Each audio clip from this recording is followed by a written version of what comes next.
Hello नमस्कार सत श्री अकाल खमा खरी दोस्तों, कैसे आप सब लोग। उम्मीद करते हूँ बहुत ही झकास होंगे और मैं बता दूँ मैं भी हमेशा की तरह एकदम फैंटास्टिक हूँ। ओके, आज हम स्टार्ट कर रहे हैं इसी सीरीज़ के अंदर एक नेक्स्ट चैप्टर जिसका नाम है चैप्टर नंबर 11, जिसका नाम है accounts records and E way bill. This is one of the most and most important chapter. Why do I से इम्पॉर्टेंट चैप्टर? आप पिछले कुछ अटैम्प्ट्स को उठा के देख लीजिए। ये चैप्टर बार बार MCQs में, किसी अच्छे क्वेश्चन में यहाँ वहाँ घुस के चैप्टर को पूछ ही लेते हैं। So according to me this chapter is very important. छोटा है मगर इंपॉर्टेंट है from exam point of view. Now इस चैप्टर को कंप्लीट करने का मोडस ऑपरेंडी क्या होगा, तरीका क्या होगा, ये बात मैं आपको समझा देता हूँ। उसके बाद आपका मेन लेक्चर स्टार्ट हो जाएगा। ठीक है, 2 मिनट दे दीजिएगा प्लीज़। अब अगेन ये जो पर्टिकुलर चैप्टर है, ये मोर और लेस 99% चैप्टर जो मैंने लास्ट बैच में करवाया था सेम वैसा ही है। तो मैं उस वीडियो को वापस यहाँ पे यूज़ करने वाला हूँ। लेकिन लेकिन लेकिन ध्यान से सुनो कि पिछले मॉड्यूल में और इस मॉड्यूल में मेन चेंजेस क्या है। सबसे पहला चेंज ये है कि पिछले मॉड्यूल में रिकैप्चुलेट सेक्शन था ही नहीं इस चैप्टर का। तो मैंने क्या किया था, मैंने जो आपका मेन मॉड्यूल है, ये रहा आपका वो मेन मॉड्यूल, मैं आपको दिखा देता हूँ। तो ये जो आपका मेन मॉड्यूल था पिछले वाले अटेम्प्ट का या पिछले वाले लेक्चर का, ये मेन मॉड्यूल में से ही मैंने जो हर चीज़ मॉड्यूल के अंदर से ही आपको पढ़ाई थी। जैसे देखो यहाँ से प्रोविजन स्टार्ट होगा, आपको दिखा देता हूँ। सब चीज़ मैंने मेन मॉड्यूल से पढ़ाई थी। ठीक है, प्लस जैसे कि मैं कह रहा हूँ कि ये ई वे बिल जो चैप्टर है ये बहुत इंपॉर्टेंट है। तो रिकैप सेक्शन से अगर अपन पढ़ते तो भी बार बार क्रॉस रेफरेंसिंग के लिए मॉड्यूल में आना पड़ता। तो बेटर है मैंने सब कुछ पढ़ा रखा है मॉड्यूल से, तो आपको भी ये पूरा part as it is module से ही पढ़ना है। रिकैप सेक्शन आपको नए बुक में मिलेगा, आप अपने हिसाब से चाहो तो उसको रीमैपिंग कर सकते हो। बाकी मैं जो यहाँ से पढ़ा रहा हूँ, मतलब जो अभी मैं लेक्चर प्ले करूँगा, जो मेरा लास्ट बैच का लेक्चर है, उसमें सब कुछ इन डिटेल पूरा मॉड्यूल से ही पढ़ाया जाएगा विदाउट रिकैप सेक्शन वाला पॉइंट। ठीक है, ये हुआ पहला पॉइंट। नाउ अब क्या है ना, हल्के फुल्के कुछ चेंजेस हैं। पढ़ा अपन मॉड्यूल से रहे, पर मॉड्यूल से रहे, कुछ जगह पे चेंजेस हैं। तो वो चेंजेस के लिए बीच बीच में जब आपको इस कपड़े में दोबारा दिखूं तो समझ जाना कि कुछ बताने के लिए वापस आया हूँ बीच में। अब चेंजेस में कुछ भी एज सच ऑल्ट्रेशन नहीं है। चेंजेस क्या है बता दूँ आपको ध्यान से। चेंजेस में आने वाले हैं एडिशंस। बीच में कोई एक पैरा ऐड हो गया, एक लाइन ऐड हो गई, वो चीज़ें रूल में कुछ लाइन ऐड हो गई, वो चीज़ आएंगी। तो जैसे ही आपका जो लेक्चर चल रहा होगा मैं बीच में उड़ के आऊँगा और वो एक पॉइंट जो होगा एक्स्ट्रा एडिशन पढ़ा दूंगा और आप उसको समझ के रख लेना है। ठीक है, बाकी इस पर्टिकुलर चैप्टर के लिए भी मैं आपको ओल्ड वाला जो मैंने ये पूरा मार्किंग किया हुआ, एनोटेशन किया हुआ मॉड्यूल वाला है, यही मैं आपको अपने ऐप पे अपडेट कर दूंगा, जो आप नोट्स दिखते हैं देख के। और बाकी आप नया बुक से आराम से पढ़िए, नए बुक में ये सब नोट कर लीजिए, चीज़ें सब कुछ सेम मिलेगी सिवाय वो 2-4 पॉइंट के जो हम एडिशन करेंगे वो। That's it. वेल, इसके बाद सीधा स्टार्ट हो रहा है मेरा वो ओल्ड लेक्चर। बीच बीच में मिलता रहूँगा और लास्ट में वापस मिलूँगा for covering amendment for May 22 और November 22। तो कृपया करके पूरा वीडियो देखते रहिए। सिर्फ ये सोचना है कि लास्ट लेक्चर हमने देखा था प्रीवियस बैच का, तो हो सकता है पूरा सेम हो, बीच बीच में चेंजेस मिलेंगे, बॉस स्किप मत करना। ठीक है, चलिए सी यू सून, कुछ ही दिन के अंदर। हम लोग चला रहे हैं हमारी GST सीरीज़, जिसमें आज हम पहुंच गए हैं चैप्टर नंबर 11 में, जिसका नाम है accounts and records and E way bill. ये संगम है 2 चैप्टर्स का। इसमें पहला चैप्टर होने वाला अकाउंट्स एंड रिकॉर्ड्स, जो कि काफ़ी बेसिक सा चैप्टर होने वाला है। नेक्स्ट पार्ट होगा वो होगा ई वे बिल का। हम सब कुछ इसी एक ही सेशन में कवर करने वाले हैं। ई वे बिल वाला जो पार्ट है, ये वाला पार्ट धीरे धीरे ICAI का फेवरेट बनता जा रहा है। इसका मतलब कहना से आपके आने वाले November 21 as well as May 22, at least ये 2 अटैम्प्ट के लिए तो ये फेवरेट रहने वाला है। तो उसको उसी हिसाब से पढ़ेंगे। थोड़ी बोरियत हो सकती है, I can't help it, but पढ़ना तो पड़ेगा। और जो भी प्रैक्टिस में है या जिसने थोड़ी बहुत सीख के रखा है आर्टिकलशिप के दौरान, तो उसको थोड़ा अच्छा फील होगा कि हाँ चलो ये कुछ अच्छा है। ई वे बिल ना, अकाउंट्स एंड रिकॉर्ड्स तो I can't help it, but इसलिए हम लोग अकाउंट्स एंड रिकॉर्ड थोड़ा सा रैप अप करेंगे फास्ट वे में। ई वे बिल हम लोग प्यार मोहब्बत के साथ में आराम से करेंगे। Okay, so if I start with accounts and records, as usual पहले यहाँ पर रेलेवेंट डेफिनेशंस दी है जो हम सिर्फ तभी पढ़ते हैं जब हमें नीड होती है प्रोविज़न पढ़ते वक्त, वरना उसको नहीं पढ़ते हैं। ये आपके प्रोविज़न, हम सीधा पढ़ते हैं इसके एनालिसिस। तो आ गए हम एनालिसिस के ऊपर। सबसे पहला क्वेश्चन आता है, sir who is required to maintain his books of accounts, और अगर मेंटेन करना है तो किधर मेंटेन करना है, एट विच प्लेस, कहाँ मेंटेन करेगा। तो सिंपल आंसर, एक रजिस्टर्ड पर्सन जो जीएसटी में रजिस्टर्ड पर्सन है उसको ही बुक्स ऑफ अकाउंट्स मेंटेन करने पड़ेंगे। कहाँ मेंटेन करेगा सर वो, प्रिंसिपल प्लेस ऑफ बिजनेस पे, PPOB is principal place of business. साथ ही साथ में और कहाँ मेंटेन करेगा, हो सकता है उसके और 2 ब्रांचेस हो, 2 और ऑफिस हो, जिसको हम क्या बोलते हैं, additional place of business, additional place of business. तो वो जो एडिशनल प्लेस ऑफ बिजनेस है वहाँ पे भी एटलीस्ट उनसे कनेक्टेड बुक्स ऑफ अकाउंट्स रखनी पड़ेगी वहाँ पे भी। और प्रिंसिपल प्लेस ऑफ बिजनेस में तो आपके सारे बुक्स ऑफ अकाउंट्स होने चाहिए। ओके, अब यहाँ कुछ स्पेशल बात है जो हम करने वाले हैं, supply of goods through an auctions like T, rubber and coffee. T, rubber and coffee जो होता है ना, ये कभी भी नॉर्मल तरीके से सप्लाई नहीं होता है। यानी कि जो इसके पैदावार है, जो मैन्युफैक्चरर्स जो ये बनाते हैं, जो मैन्युफैक्चर करते हैं, जो प्रोडक्शन करते हैं इन चीज़ों का, वो स्ट्रेट अवे डीलिंग नहीं होती है। इनका सारा डीलिंग जो होता है ना, 99% डीलिंग इनके ऑक्शन में होती है। तो इस केस में बुक्स ऑफ अकाउंट्स कहाँ पे होंगी, कैसे होंगी, वो एक क्वेश्चन वाला पार्ट है।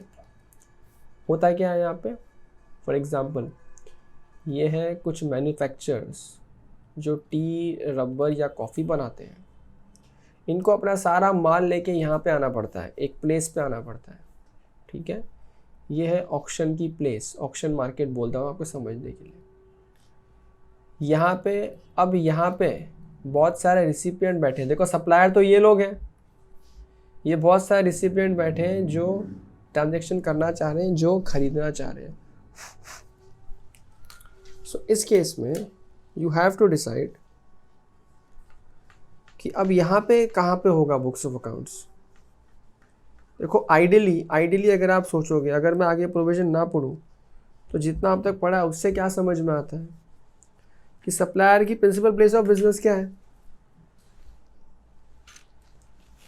यही जहाँ पे लोकेटेड है ये लोग, तो वहाँ पे होना चाहिए बुक्स ऑफ अकाउंट्स। लेकिन अगर आप थोड़ा सा और डीप सोचो, सप्लाई हो कहाँ से रहा है, इस प्लेस से, सप्लाई तो इस प्लेस से हो रहा है, इस मार्केट से हो रहा है, तो ये मार्केट भी तो बन गया ना। बट ये मार्केट क्या बन गया, ये मार्केट बन गया एडिशनल प्लेस ऑफ बिजनेस, और ये जहाँ से मेन मैन्युफैक्चर हो रहा है वो बन गया प्रिंसिपल प्लेस ऑफ बिजनेस। क्योंकि ऑक्शन मार्केट भी कहीं ना कहीं तो मेरा ऑफिस जैसा हो गया ना, बिकॉज मैं वहीं से सप्लाई कर रहा हूँ।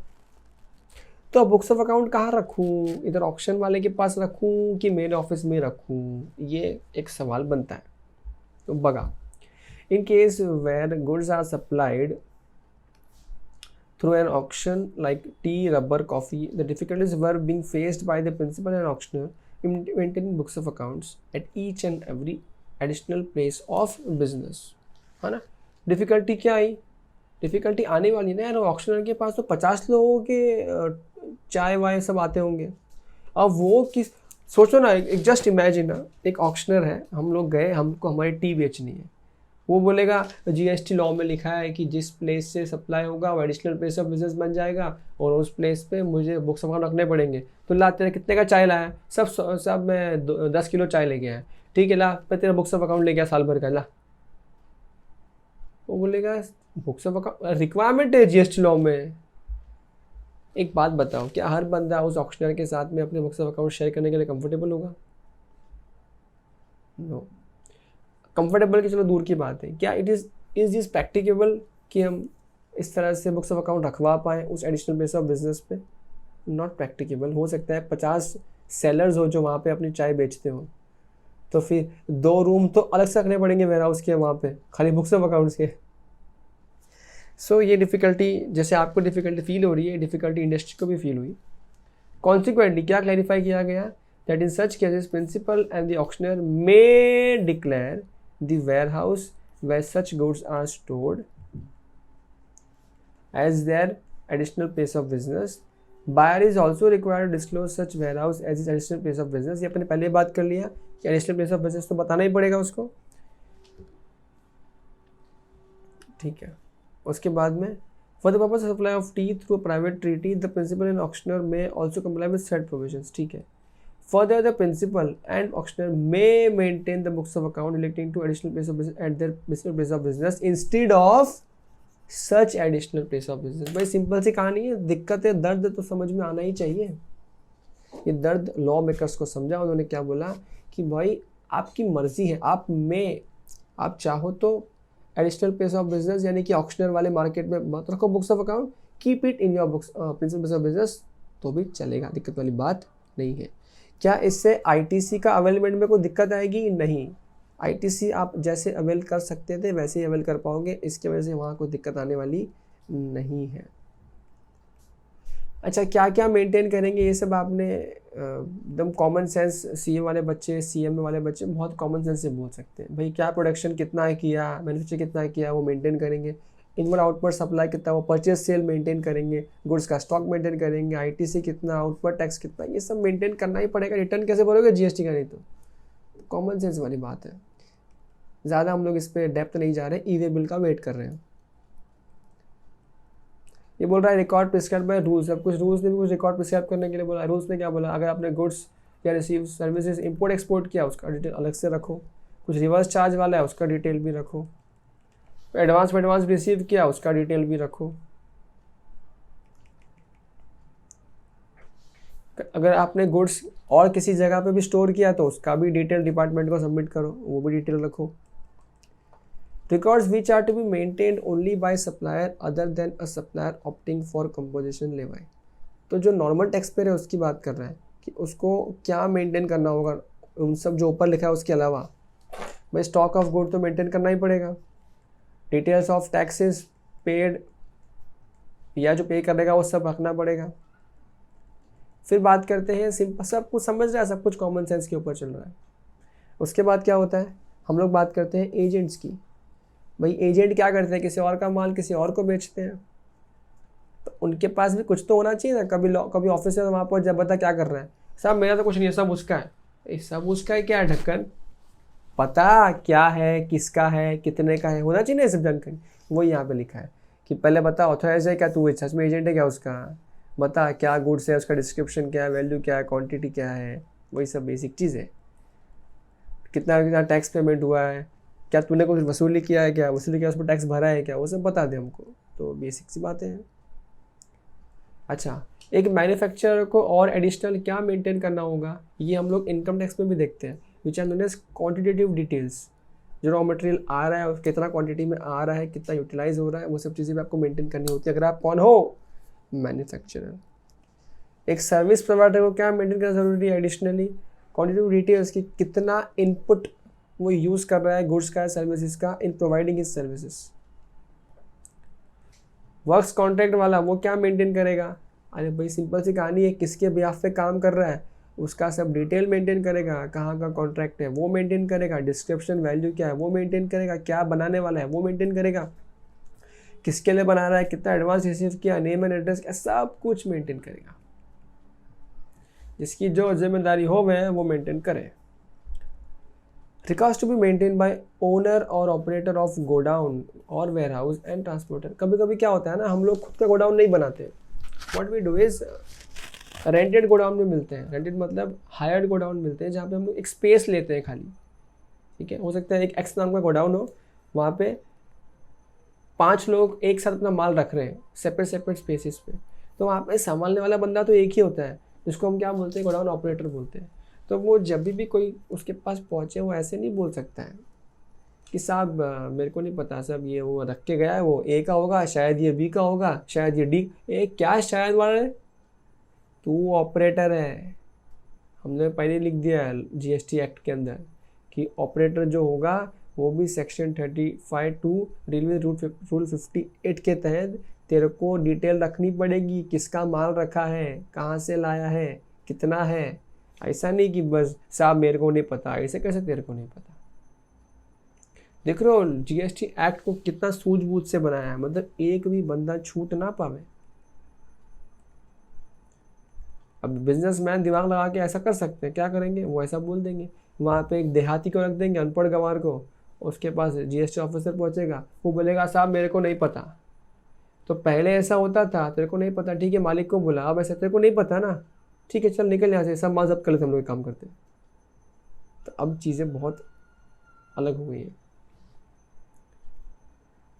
फिर है ट्रांसपोर्टर के पास क्या रिकॉर्ड्स होना चाहिए। सिंपल सी कहानी है, ट्रांसपोर्टर क्या मेंटेन करेगा, सब कॉमन सेंस बेस्ड आंसर से जा रहे हैं कि भाई किसका माल लेके जा रहा है, कौन सी गाड़ी में लेके जा रहा है, कब लेके जा रहा है, फिलहाल माल कहाँ रखा है, खुद के वेयरहाउस में रखा है या उसी के वेयरहाउस से उठा के लेके जाएगा, जीएसटी नंबर क्या है जिसका माल उठाया जिसको दे रहा है उसका, ये सब बेसिक जानकारी उसको पता होनी चाहिए।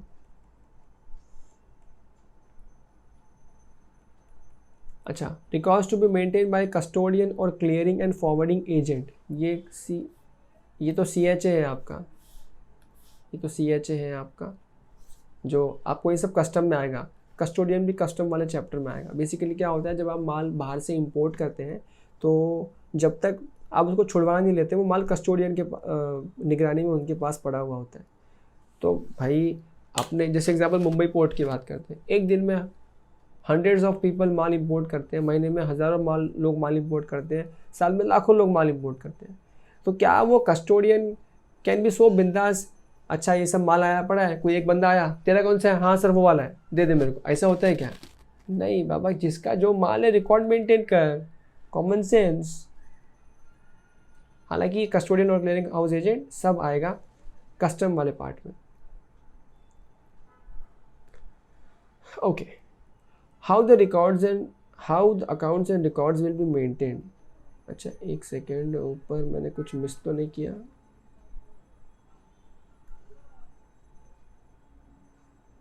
नहीं ठीक है।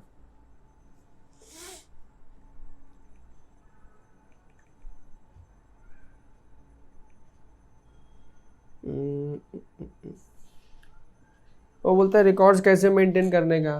देखो यहाँ पे क्या लिखा है, may be in electronic form also, मतलब फिजिकल रिकॉर्ड भी चले इलेक्ट्रॉनिक भी चले।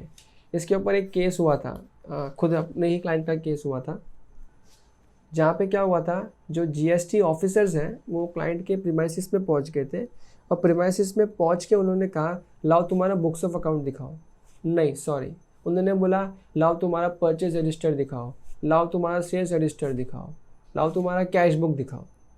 अब वो क्लाइंट के पास कुछ भी ऐसा, उसको नहीं पता ऐसा कुछ होता है क्या, बिकॉज उसके अकाउंट्स भी हमारी एसोसिएट फर्म ने आउटसोर्स करके रखे थे खुद के पास में, तो उसको नहीं पता ऐसा कुछ होता है क्या। तो वो लोग ने क्या किया, वो लोग ने सीधा उसका ऑफिस सीज कर दिया। लेटर ऑन क्या हुआ, लेटर ऑन जैसे ही खबर मिली हमने एक्शन इनिशिएट किया एंड डिपार्टमेंट को ये सेक्शन पढ़वाया और याद दिलवाया कि डिपार्टमेंट साहब उसने अकाउंट्स इलेक्ट्रॉनिक फॉर्म में मेंटेन किया है, आप उसका पीसी ऑन तो करते, उसमें टैली था, उसमें सब मेंटेन था, कौन कौन से तुमने सेक्शन ठोक दिए बेचारे क्लाइंट को, मेरे को ऐसा नहीं होता है, तुम्हारे एक्ट में लिखा है। अब ये पता है क्या प्रॉब्लम क्या हुआ, पुराने ज़माने के जो बहुत पुराने ज़माने के ऑफिसर्स हैं जिन्होंने बहुत पुराने ज़माने में वैट में सर्विस टैक्स में काम किया है, कुछ लोग हैं जो अपडेटेड नहीं है इन चीज़ों से, क्योंकि वो वैट वाले सीधा का सीधा प्रमोट तो हो गए जीएसटी में, हु नोज़ कौन से ऑफिसर ने कितना बड़ा जीएसटी एक्ट पढ़ रखा है कि नहीं पढ़ रखा है। तो ये है लैक ऑफ नॉलेज जो जाके हम जैसे लोगों को सिखाना और समझाना पड़ता है। No entry to be erased और ओवर रिटर्न है, सिंपल सी कहानी ना आती तो आपने ऑडिट में भी सीख के रखा है। आपने एक एंट्री आज मारी, सेल मार दिया, रिटर्न अपलोड कर दिया, रिटर्न अपलोड करने के बाद में 4 दिन बाद में सेल्स की एंट्री डिलीट मार दी, ऐसा होता है क्या? नहीं कर सकते ना ऐसा। तो बस वही वाली बात है, या पहले सेल का बिल था 1 लाख रुपए का, जैसे रिटर्न अपलोड किया we made it, we added 0 with it, 10 lakh का बन गया, जा। ऐसा थोड़ी होता है भाई, ऐसा नहीं चलेगा। ऑडिट ऑफ अकाउंट्स सिंपल सी कहानी है, अगर आपका टर्नओवर फाइनेंशियल ईयर में 2 करोड़ क्रॉस कर जाता है तो आपको किसी भी सीए या फिर सीएमए, कॉस्ट अकाउंटेंट या फिर सीएमए के द्वारा, सॉरी कॉस्ट अकाउंटेंट या सीए के द्वारा आपको ऑडिट करवाना अनिवार्य हो जाएगा।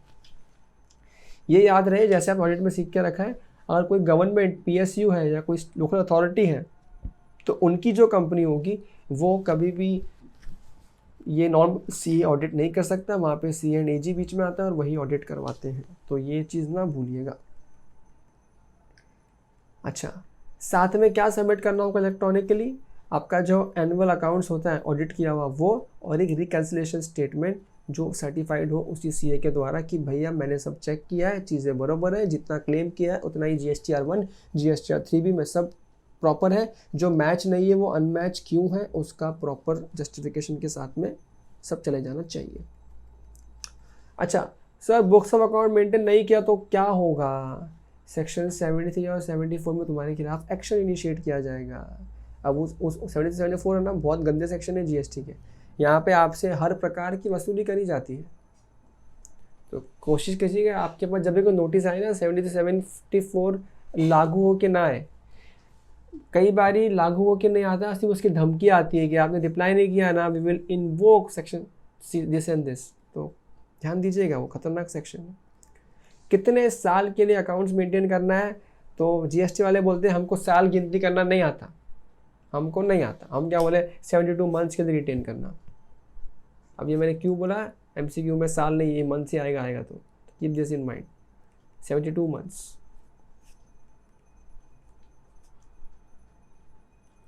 लेकिन एक बात और याद रहे यहाँ पे, वो बात क्या है, अगर आपका कोई केस चल रहा है किसी अपलेट अथॉरिटी के अंदर, या कहीं प्रोसीडिंग चल रही है, कहीं इन्वेस्टिगेशन चल रहा है, कुछ ना कुछ किसी भी अथॉरिटी के पास चल रहा है, तो वो डिस्पोजल, फाइनल डिस्पोजल होने के बाद 1 साल और रुकना पड़ेगा। हो सकता है आपको 72 मंथ्स हो चुके हैं, फिर भी डिस्पोजल के बाद 1 साल और रुकना पड़ेगा, उसके बाद ही बुक को आग लगा सकते हो, उसके पहले आग लगा सकते नहीं हो। पता है कई लोग ऐसा, कई स्टूडेंट्स लोग मेरे को ऐसा कई बार लोगों ने पूछा है, मुझे कॉलेज वगैरह में भी पूछा है कि सर ये अब क्या, कहीं पे 6 ईयर्स है, कहीं पे 8 ईयर्स संभालना पड़ता है, तो सर ये ऐसा सब लिखा ही क्यों है? कौन सा बंदा ऐसा होता होगा जो 8 साल बाद, 10 साल बाद, 9 साल बाद अपनी बुक्स को खुद आग लगा देता होगा? तो ये सब क्यों लिखे लॉ मेकर्स? अरे ये सब बहुत सोच समझ के लिखा गया है। Let me give an example. Suppose करना है, ठीक है, सपोज करो कि आज आपने एक फ्रॉड कर लिया और वो फ्रॉड के तहत आपने डिपार्टमेंट के मजे ले लिए, डिपार्टमेंट पकड़ ही नहीं पाया, डिपार्टमेंट को 5 साल बाद मिल गया कि तुमने 5 साल पहले कुछ तो फ्रॉड किए थे। डिपार्टमेंट तुम्हारे पास पहुंच गया, निखिल ला तेरी बुक्स ऑफ अकाउंट दिखा। मैंने कहा सर क्यों? दिखा तो सर, बोलो तो, अरे दिखा ना बाबा एक बार। अब ऑफिसर्स के पास पावर है, लॉ में पावर दिए हुए हैं, वो कभी भी किसी भी ऑफिस जा सकते हैं और सर्च करके पूछ सकते हैं on the basis of doubt. अब वो आ गए और मेरे को दिखाना पड़ा, मैंने दिखा दिया, फ्रॉड पकड़ा गया, मैं तो लाखों की पेनल्टी और जेल यात्रा की तैयारी करना शुरू कर दी मैंने। तो क्या मैं उन ऑफिसर्स को ये कह सकता हूँ सर सॉरी जल गया, सर फट गया, सर चोरी हो गया, सर मेरे पुराना एम्प्लॉय लेके भाग गया? मैं सब बोल सकता हूँ क्या उनको? नहीं बोल सकता, बिल्कुल भी नहीं बोल सकता। क्यों? क्योंकि लॉ ने क्या लिख दिया है, इतने महीनों तक आपको संभालना पड़ेगा। इसका सेकेंडरी मतलब क्या निकलता है? सपोज करो मेरी चोरी पकड़ी कि 10 साल बाद डिपार्टमेंट ने, और मेरे पास मेरे बुक्स ऑफ अकाउंट्स पड़े हैं, मेरे टैली में सब पड़ा है, मेरे पास आया, मेरे को वो लोग बोलते हैं तेरा 9 साल पहले का वो बुक्स ऑफ अकाउंट दिखाना एक बार। मैंने क्यों सर? अरे वो कुछ देखना, दिखाना एक बार। और मैं समझ गया ये लोग तो कुछ मिला है इनको, पकड़ने आया मेरे को उस बात पे। मैंने सीधा एक लाइन बोल दिया, सर वो जल गए, सर वो चोरी हो गए, जिस हार्ड डिस्क में था वो हार्ड डिस्क बर्बाद हो गया, कुछ नहीं है मेरे पास में। क्या लॉ मेकर्स कुछ बिगाड़ सकते हैं मेरा वहाँ पे? या स्पेशली वो जो ऑफिसर है बिगाड़ सकता है? नहीं, तुम्हारे कानून में लिखा है कि इतने महीने बाद जला देना, जला दिया मैंने। समझ रहे हो किस तरह से कोर्टों में वकील लोग, चार्टर्स लोग किस तरह से क्या एविडेंस बनाते हैं, किस तरीके से काम पेश किया जाता है। अब मेरे पास मेरा सब टेलीवली पड़ा है। कई लोग तो इतने शाणे होते हैं कि सामने ऑफिसर्स के ये तक बोल देते पड़ा है पर नहीं दूंगा, जा जो करना है कर ले, क्योंकि वो मांग ही नहीं सकता जबरदस्ती। चलो यहाँ तक की कहानी इसमें बहुत हो गई। अच्छा, ये तो था एक बोरिंग पार्ट जो हमने ख़त्म किया। अब हम आ रहे हैं इंटरेस्टिंग और इम्पोर्टेंट पार्ट जिसका नाम है e way bill, electronic way bill. Very very important. अच्छा ध्यान रहे, इसको स्टार्ट करने के पहले कई बच्चे, कई स्टूडेंट्स, कोई महाराष्ट्र से लेक्चर को देख रहे होंगे, हमारे 2 स्टूडेंट्स हैं जो उत्तराखंड से लेक्चर को देख रहे हैं। एक स्टूडेंट है जो गुजरात से देख रहे हैं, और बाकी जो भी बच्चे जहाँ जहाँ से देख रहे हैं मुझे पता नहीं। In all this cases E way bill जो आप लोग अगर कहीं पे आर्टिकलशिप कर रहे थे या कर रहे हैं या कर चुके हैं, हम लोग बेसिकली सेंटर के साथ साथ में मेनली स्टेट के जीएसटी को प्रैक्टिस करते हैं, और स्टेट के जीएसटी में डिफरेंट रियायतें दी जाती है जो उनके पास पावर है। फॉर एग्जांपल ये हम यहाँ क्या पढ़ रहे हैं, हम तो सेंटर टैक्स ही पढ़ेंगे। क्या हम लोग हर एक स्टेट का टैक्स पढ़ सकते हैं यहाँ पे बैठ के एज ए सिलेबस? नो, हम तो सेंटर टैक्स ही पढ़ते हैं और आईजीएसटी पढ़ते हैं। We are not learning Maharashtra SGST और गुजरात एसजीएसटी और अदर स्टेट एसजीएसटी, हम तो नहीं पढ़ रहे हैं उसे। तो यहाँ पे एग्जांपल लिखा होगा, आपको मिलेगा कि 50,000 से एक्सीड कर दिया अगर वैल्यू, तो फिर आपको ई वे बिल बनाना कंपलसरी है। अब महाराष्ट्र में इनकी जो लिमिट है उन्होंने 1 लाख कर रखी है अपने पावर यूज़ करके, तो आपको 1 लाख एग्जाम के लिए याद नहीं रखना है, आपको सीजीएसटी एक्ट ही आपके सिलेबस में इन सब पॉइंट को लेके, और वहाँ पे कितनी लिमिट है 50,000, आपको वही याद रखनी है। तो ये ध्यान रहे आपके जो इंडिविजुअल स्टेट लॉज है वहाँ पे इसको आप मिक्सअप मत कीजिएगा, उसको साइड में रखिएगा। हम लोग सिर्फ और सिर्फ यहाँ पे सेंट्रल टैक्स के बारे में बात कर रहे हैं। Okay, under this system taxpayers prior to movement of goods via conveyance would inform each transaction's details to the tax department, obtain an acknowledgement number for having just informed। अच्छा बताऊँ ये सब भी क्या है, एक समझो, एक स्टोरी समझो कि सर ये ई वे बिल आया क्यों जीवन में, ई वे बिल का मतलब क्या है, इसकी ज़रूरत क्या है, इसकी नीड क्या थी, क्या नौबत आ गई जो ये सब लाना पड़ा। देखो बात कुछ इस तरह की है, अगर मैं पहले के ज़माने की बात करूँ, जैसे मुंबई की बात करूँ, यहाँ पहले ऑक्ट्रॉय हुआ करता था, ऑक्ट्रॉय। फिर बीच में से यहाँ के मीरा भाईंदर के अंदर there was a tax known as LBT, local body tax. इस तरह के चिंदी पिंदी छोटे मोटे पिंगी पोंगी बहुत सारे टैक्सेस हुआ करते थे, ठीक है। आप कभी भी देखते थे, जैसे एग्जाम्पल ऑक्ट्रॉय की बात करता हूँ, जब भी मुंबई डिस्ट्रिक्ट से माल ठाणे डिस्ट्रिक्ट में आता था या वाइसे वर्सा होता था, वहाँ पे बड़ी बड़ी लाइनें लगी होती थी लॉरियों की, जो बिग ट्रैक्टर्स होते हैं उनकी लाइन लगी हुई होती थी, जहाँ पे पुलिस वाले 25, 30, 50 पुलिस वाले हमेशा होते थे, जो हमेशा चेक करते रहते थे। अच्छा ला तेरे ट्रक में कितना माल है, अच्छा 10 लाख का माल है, ऑक्ट्रॉय भरा है क्या, नहीं भरा, अभी ऑक्ट्रॉय भर, फिर जा। ये सब चलता रहता था। अब आपको तो अच्छे से पता है कि वो क्या सिर्फ ऑक्ट्रॉय मांगते होंगे, और क्या मांगते होंगे साथ में। तो ना इंडस्ट्री बड़ी परेशान थी, और ये बात को आपकी मोदी गवर्नमेंट ने बहुत बारीकी से समझा। उन्होंने समझ लिया कि जो चिंदी चिंदी पिंगी पोंगी टैक्स है ना, ये एक तो कंप्लायंस बर्डन दे रहे हैं, प्लस जो स्मूथनेस होती है किसी भी कंट्री के डेवलपमेंट में, ट्रांसपोर्ट एक सबसे बड़ा रोल प्ले करता है। अगर आपकी कंट्री का लॉजिस्टिक्स ख़राब है तो कंट्री की इकोनॉमी बूस्ट कभी नहीं कर पाएगी, ग्रो कभी नहीं कर पाएगी। तो ये बात लॉ मेकर्स को समझी और उन्होंने इसको ध्यान में रखते हुए कॉन्सेप्ट लेके आया ई वे बिल का। इस ई वे बिल में होता क्या है, गवर्नमेंट ने बोला कि हम लोग रैंडमली 100 में से 10 लोग को पकड़ते हैं, 10 में से 4 लोग के पास पेपर नहीं होते हैं तो उनको फाइन मारते हैं। बेटर है हम क्या करेंगे, अब हम सिंपल करेंगे, हम किसी को कहीं पे किसी पर्टिकुलर पॉइंट पे नहीं रोकेंगे, पूरे रोड पे हमारा जब मन होगा जहाँ मन होगा रोक लेंगे, बोलेंगे ला रुक एक बार, और रोक के तुमको क्या बोलेंगे, तुम्हारा सारा माल नहीं चेक करेंगे, बोलेंगे ला जो माल ले कैरी किया उसका इन्वॉइस है क्या तेरे पास, बोलेगा तो बस इसका ई वे बिल भी है क्या, बोलेगा ई वे बिल। तो सुनो ई वे बिल क्या है। मैं सपोज मैं सप्लायर हूँ, मुझे कोई गुड्स देना है, याद है यहाँ पे सिर्फ गुड्स के लिए ई वे बिल होता है, सर्विस के लिए ई वे बिल नहीं होता है। मुझे कोई गुड्स सप्लाई करना है, सपोज करो मैं मुंबई में रहता हूँ, मुझे सप्लाई करना है पुणे में, मुंबई टू पुणे माल सप्लाई करना है, तो मैं अपने फैक्ट्री से, मैं अपने ऑफिस से, मैं अपने शोरूम से वो माल तब तक नहीं निकाल सकता, उनकी मूवमेंट तब तक नहीं कर सकता जब तक मैं सरकार को बता ना दूं कि सरकार मैं ये माल को यहाँ से पुणे भेज रहा हूँ। अब सरकार को बताने का क्या मतलब ये निकलता है कि मैं फ़ोन करूँ, मोदी साहब सुनो ना ये माल भेज रहा हूँ, भेज दूँ क्या? क्या ऐसा कर सकते हैं गवर्नमेंट? नहीं। तो गवर्नमेंट ने ये कॉलिंग की जगह पे क्या बनाया, एक पोर्टल बनाया which is known as e way bill portal. अब उस ई वे बिल पोर्टल पे क्या कर दिया, वहाँ पे उन्होंने एक सेल्फ यूज्ड पोर्टल बना दिया, एक यूज़र फ्रेंडली पोर्टल बना दिया जहाँ पे जब आपको माल मूवमेंट के लिए बाहर भेजना है तो आप क्या करोगे, अब डिटेल डालोगे कि मैं इतने का माल भेज रहा हूँ, ये वाला गुड्स है, ये वाली कैटेगरी है, इस पे इतना जीएसटी है, किसको भेज रहा है उसका एड्रेस डाल दो, उसका जीएसटी नंबर डाल दो, किस ट्रांसपोर्टर के थ्रू भेज रहा है उसका डिटेल डाल दो, और ये ई वे बिल, ये डॉक्यूमेंट है, ये जनरेट हो जाएगा। ये जनरेट कब होगा, जब इसमें मांगी हुई सारी फील्ड आप फील्ड करके दे दोगे तो ये डिपार्टमेंट के पास जाएगा, वहाँ से आपको इमीडिएटली एक्नॉलेजमेंट मिल जाएगा कि हाँ हमको इंटीमेशन आ गया कि तुम माल मूवमेंट कर लो। तो समझ गए, it is as good as मैं गवर्नमेंट को या डिपार्टमेंट को इन्फॉर्म कर रहा हूँ कि मैं माल मूव कर रहा हूँ और ये उसकी जानकारी है। अब ये सिस्टम काम कैसे करता है ये तो हो गया ये कहानी, आगे पूरी डिटेल में आएगा तब दोबारा इसको देख लेंगे।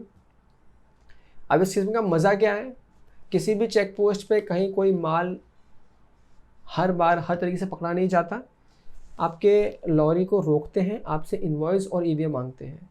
अगर आपके पास इनवॉइस है और ईवे नहीं है, आप गए, आपके पास दोनों नहीं है आप तो पूरे गए, आपके पास दोनों है तो ऑफिसर्स क्या बोलते हैं, आप निकल जाइए। बाय चांस कभी कोई अगर if they have some information कि कहीं कुछ गड़बड़ है माल के अंदर, इनवॉइस 10 लाख का है और माल 50 लाख का जा रहा है अंदर, तो एक बार चेक कर सकते हैं। अगर वो ईवे से मैच होता हुआ मिला तो कोई दिक्कत नहीं है, अगर वो मैच नहीं होता हुआ मिला तो आपकी बैंड बजा सकते हैं। ठीक है, तो ये क्या है, बस चोरों चक्कों को, ये सिस्टम ऐसा है जो चोरों चक्कों की तो बजा देगा और एक आम इंसान की ज़िंदगी खुशहाल कर देगा, जो वाइट कॉलर वाला बंदा है खुशहाल कर देगा, उसको कोई टेंशन वाली बात नहीं आएगी।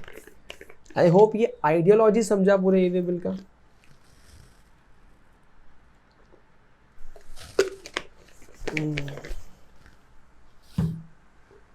ओके, आता बगा जो मैंने कहा वो सब आपको यहाँ लिखा हुआ मिलेगा अंग्रेजी में। रूल 138 प्रिस्क्राइब करता है e way bill as a document जो कैरी करना है कंसाइनमेंट के लिए, गुड्स के लिए, in certain specified prescribed cases. अब केसेस कौन से हैं नीचे अपन देखने वाले बहुत ही जल्द। अच्छा, what is E way bill?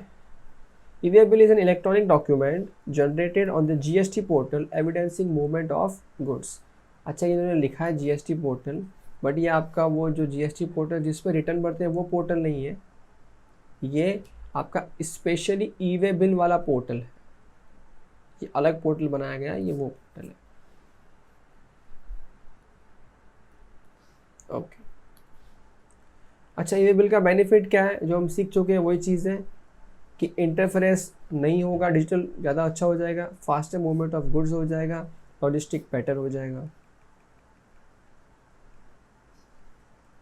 ये देखो, ये वेबसाइट पे जनरेट होता है eWaybill.gst.gov.in, इस पोर्टल पे हम ई बिल बनाते हैं। हाँ जी, तो देख लिया आपने काफ़ी एक अच्छा खासा थोड़ा बहुत पार्ट देख लिया होगा आपने। अच्छा, ये जो पार्ट आप देख रहे थे यहाँ पे बेनिफिट्स ऑफ ई-वे बिल के अंदर, ये जो आपका पॉइंट ख़त्म होता है इंटीग्रेशन, इसके बाद में ना कुछ नए पॉइंट्स यहाँ पे ऐड किए गए हैं via your institute in your new study mat. तो ये वाले पॉइंट में मैं आपको सिखा रहा हूँ जो एडिशंस हैं, तो ध्यान से देखिए एडिशंस को। ये आपके आ गए नए वाले मॉड्यूल में, ये देखो, ये फ़ोटो भी नया है नए बुक में, फ़ोटो को जाने दो। ये यहाँ तक का पार्ट ऑलमोस्ट सेम था, ऑलमोस्ट क्या सेम ही था। ये वाला पार्ट है जो नया है, ये वाला पार्ट पहले वाली बुक में नहीं था।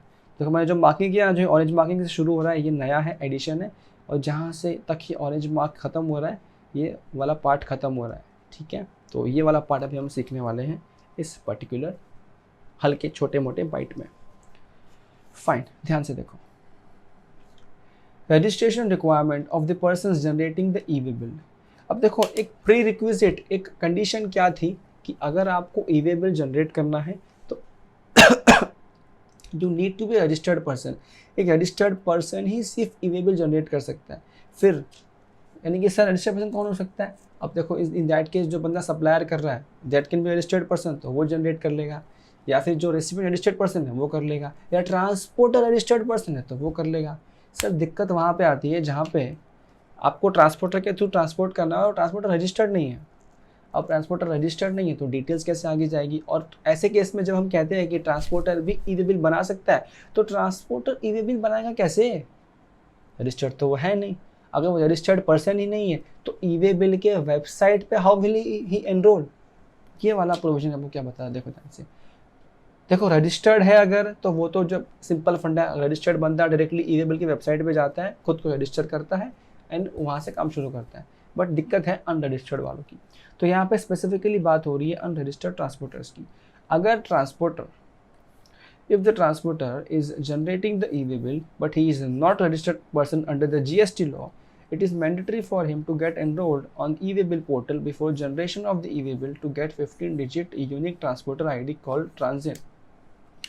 अब जीएसटी लॉ में तो रजिस्टर्ड नहीं है, मे बी इसके ऊपर उस चीज़ों में जीएसटी एप्लीकेबल नहीं है, या व्हाट्स एवर द केस में भी ये रजिस्टर्ड नहीं है, लेकिन इसको ट्रांसपोर्ट करवाना है, इसको ट्रांसपोर्ट की सर्विसेज देनी है, तो ई-वे बिल कैसे जनरेट होगा उसके नाम पे? तो क्या होगा, इसको अपने आप को एनरोल करना होगा अनरजिस्टर्ड वाली कैटेगरी में, जहाँ से उसको ई-वे बिल जनरेशन करने का राइट मिलेगा, which will be a 15 digit unique code. Code का नाम क्या है? इसको आप चाहो तो ट्रांसपोर्टर आईडी बोल दो, या चाहो तो प्यार से ट्रांजिट बोल दो। सर क्वेश्चन आता है, सर ये ट्रांजिट या ट्रांसपोर्टर आईडी है क्या है? वैसे काम का नहीं है एग्जाम पॉइंट से, लेकिन किसी एमसीक्यू में आएगा तो काम हो जाएगा 1 मार्क का, तो एक देख के रखो क्या है। This is nothing but this is again a unique number generated by e way bill का सिस्टम। ई-वे बिल का वेबसाइट जनरेट करता है, जीएसटी वेबसाइट जनरेट नहीं करता, ई-वे बिल का वेबसाइट जनरेट करता है for unregistered transporter once he enrolls on the system. ये बिल्कुल जीएसटीएन जैसा ही फॉर्मेट जैसा ही है, जहाँ पे स्टेट कोड होता है, पेन नंबर यूज़ होता है, चेक स्टैम्प डिजिट होता है, ये सब चीज़ें जीएसटी नंबर जैसी ही होती है, मगर ये जीएसटी में रजिस्टर्ड नहीं हो रहा है, ये ई-वे बिल पर रजिस्टर्ड हो रहा है फॉर ट्रांजिट। ये दिस ट्रांजिट और transporter ID can be shared by transporter with his clients who may enter his number while generating e-way bill. Simple से कहना, जब बनाते हो ई-वे बिल तो वहाँ पे ट्रांसपोर्ट आईडी का ऑप्शन हमें लिखा होता है, ट्रांसपोर्ट आईडी वहाँ पे डाल दिया, काम तमाम, ठीक है। ओके, और क्या दिक्कत थी उसको भी सॉल्व किया गया है यहाँ पे। Common enrolment process for registered transporters having GSTN in multiple states with the same pan. ये दिक्कत कहाँ पे आई? देखो ध्यान से सुनो। कोई ट्रांसपोर्टर ऐसा है जो शायद महाराष्ट्र में रजिस्टर्ड है, गुजरात में रजिस्टर्ड है, प्रॉपर जीएसटी में रजिस्टर्ड है, जीएसटी नंबर लेके बैठा है। अब जो जीएसटी नंबर लेके बैठा है वो तो क्या कर सकता है, वो तो बाय डिफ़ॉल्ट ई-वे बिल की वेबसाइट पे बिना ट्रांजिट के भी खुद के जीएसटी नंबर से रजिस्ट्रेशन कर सकता है ई-वे बिल की वेबसाइट, तो वहाँ से ही can make e-way bill. Problem क्या है, ये मल्टीपल स्टेट्स पे लोकेट कर रहा है और ये हर जगह पे सर्विसेज दे रहा है, तो यहाँ पे बार बार ये कैसे करेगा आगे सप्लाई? तो इसको और बार बार इतने सारे कोड्स कैसे यूज़ करेगा? तो इसके लिए गवर्नमेंट लेके आई एक सिस्टम, जिसको क्या नाम बोला, यूनिक कॉमन एनरोलमेंट नंबर। इसको क्या बोल दिया कि भाई साहब तू अपने इसी पैन नंबर को लेके, जहाँ पे मल्टीपल स्टेट में तू जीएसटी में रजिस्टर्ड है, तो क्या कर, तो एक हमको अप्लाई कर, डिपार्टमेंट कहता है हमको अप्लाई कर for unique common enrolment number, जहाँ पे हम तेरे को, जैसे ऊपर ट्रांजिट था ना ट्रांसपोर्टर आईडी, वैसे हम आपको तेरे को एक यूनिक आईडी दे देंगे, जो तेरे किसी भी स्टेट में जहाँ जहाँ तेरा पैन नंबर से, तेरा सेम पैन नंबर से रजिस्ट्रेशन है जीएसटी का, उन सभी रजिस्ट्रेशन में तू एक ही ट्रांसपोर्ट आईडी यूज़ कर पाएगा, टेंशन नहीं होगा तेरे को। तो कौन सा आईडी देंगे, क्या वो नंबर है उसका, यूनिक कॉमन एनरोलमेंट नंबर। जैसे ही इस ट्रांसपोर्टर को यूनिक कॉमन एनरोलमेंट नंबर मिलता है, अब ये एलिजिबल नहीं रहेगा कि वो अपने जीएसटी नंबर को यूज़ करके ई-वे बिल जनरेट करे ना। देखो दोनों रास्ते उसके बाद खुलने हैं, उसके बाद दोनों रास्ते खुलने हैं। पहला रास्ता, हर स्टेट में सेपरेट काम कर रहा है, तो सेपरेट जीएसटीएन के नंबर यूज़ करके ई-वे बिल पे जा, ई-वे बिल बना, तेरी मर्जी, खेलता रहे। लेकिन तेरे को ऑप्शन दिया है, क्या ऑप्शन दिया है, तेरा 10 स्टेट में काम चल रहा है, तो 10 स्टेट में बार बार कैसे मैनेज करेगा?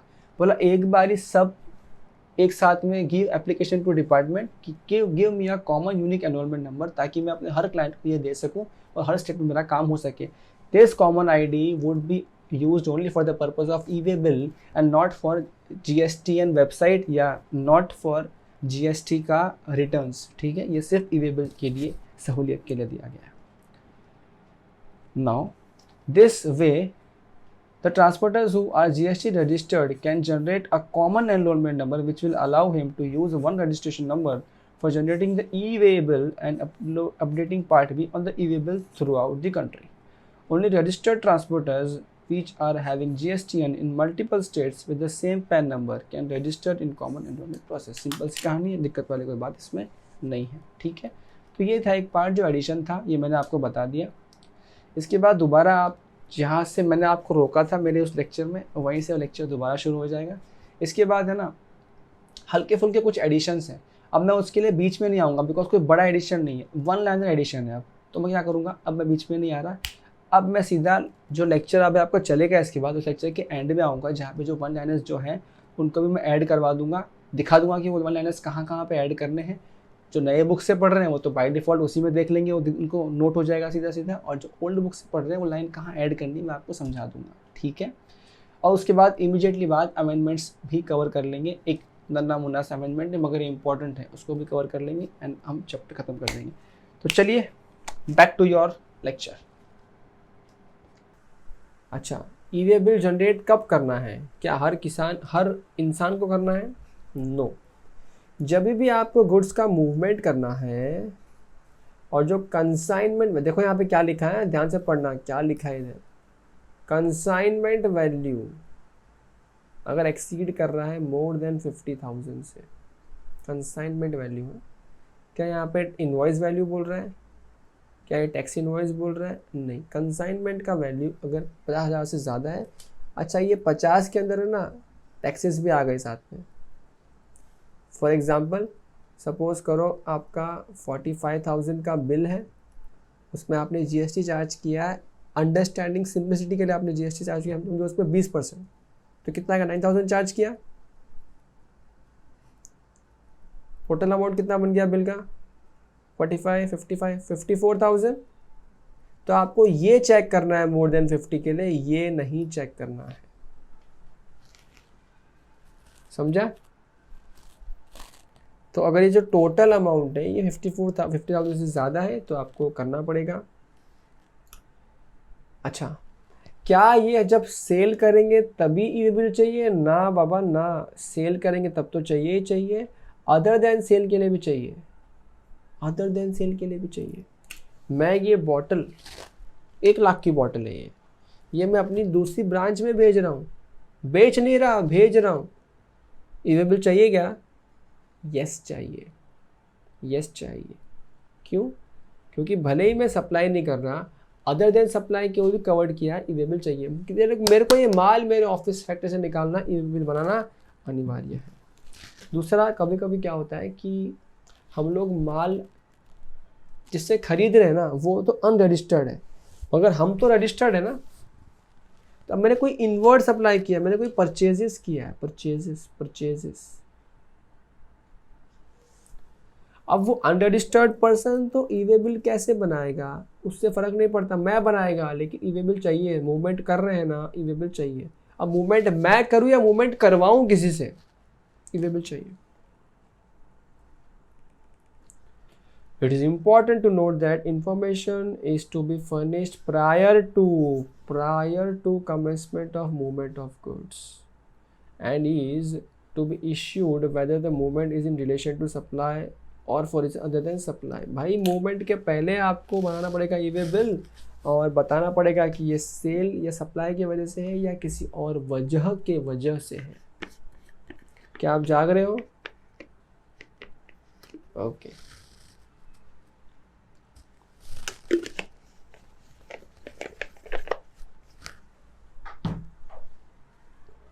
Okay, next.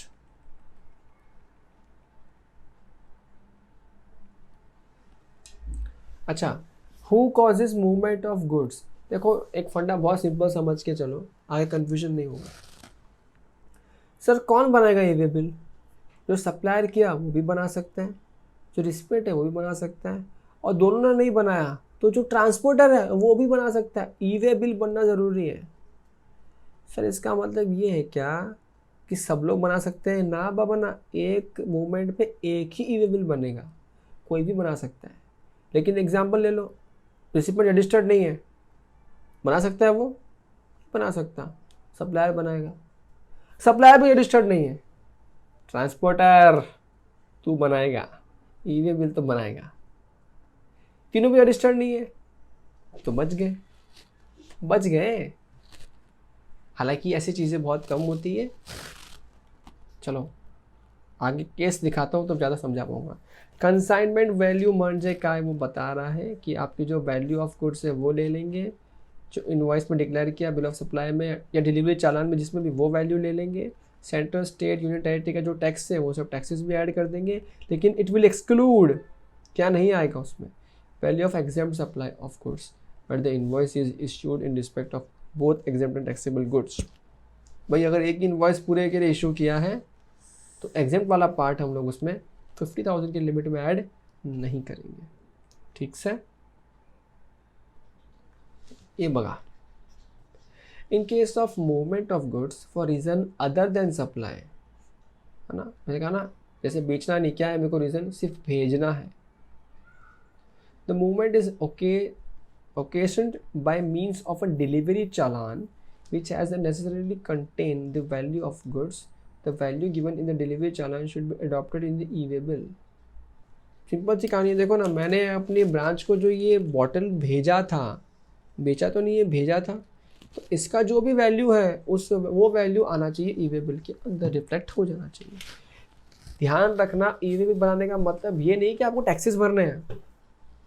टैक्सेस तो आप जीएसटी रिटर्न्स में ही भरोगे। ये सिर्फ एक इन्फॉर्मेशन है कि जो माल जा रहा है उस ट्रक में, उस व्हीकल में, उस हाथी पे, मतलब छोटा हाथी जिसको हम लोग टेम्पो बोलते हैं, उसमें आपको बताना पड़ेगा, ई-वे बिल बनाना पड़ेगा। नहीं है, इनवॉइस नहीं है, मेक डिलीवरी चालान उस पर करना पड़ेगा, मुझे बताना पड़ेगा। एग्जाम्पल्स लिखिए, आप पढ़ लीजिएगा। अब ये चीज़ें बहुत इंपॉर्टेंट है और इसके ऊपर मुझे एकदम एग्जैक्टली ध्यान नहीं है, मगर जुलाई 21 के अंदर कुछ तो क्वेश्चन था। देखो ध्यान से, कुछ सिचुएशन ऐसी है जहाँ पे ई-वे बिल इशू करना पड़ेगा, कंसाइनमेंट वैल्यू 50,000 से कम है तो भी करना पड़ेगा। कौन से? पहली बात तो इंटर स्टेट ट्रांसफ़र, दूसरे स्टेट में ट्रांसफ़र हो रहा है गुड्स का, किसके द्वारा? By principal to job worker. किसी और की बात नहीं हो रही यहाँ पे। ए ने बी को दिया, दोनों के दोनों सेम है, उसकी बात नहीं हो रही है। किसी प्रिंसिपल ने जॉब वर्कर को, मतलब मैं महाराष्ट्र में हूँ, मैंने कोई गुजरात में लेबर है उसको माल भेजा, ट्रांसफ़र किया काम करने के लिए, तो ऐसे केस में तो भाई मैं इतना बड़ा आदमी हूँ कि मैं गुजरात भेज रहा हूँ माल करवाने के, बनवाने के लिए, तो भाई कितने का भी बिल हो, ई-वे बिल कंपलसरी है। ऐसे तो क्या हम लोग कभी ट्रैक नहीं कर पाएंगे इस बंदे को, तो बोला तू ई-वे बना, उसके बाद भेज। नेक्स्ट क्या? Inter state transfer of handicraft goods by a person exempted from operating registration. हमने रजिस्ट्रेशन वाले चैप्टर में देखा था, क्या देखा था कि हैंडीक्राफ्ट वाले को एग्जेम्पशंस दिए गए थे कुछ कुछ, तो अगर उन पर रजिस्ट्रेशन कंपलसरी नहीं है, एग्जेम्प्टेड है, और अगर वो लोग इंटर स्टेट ट्रांसफ़र करना चाहते हैं हैंडीक्राफ्ट गुड्स को, तो भाई आपको बनाना पड़ेगा ई-वे बिल, बिना किसी लिमिट के, लिमिट हो या ना हो आपको बनाना पड़ेगा।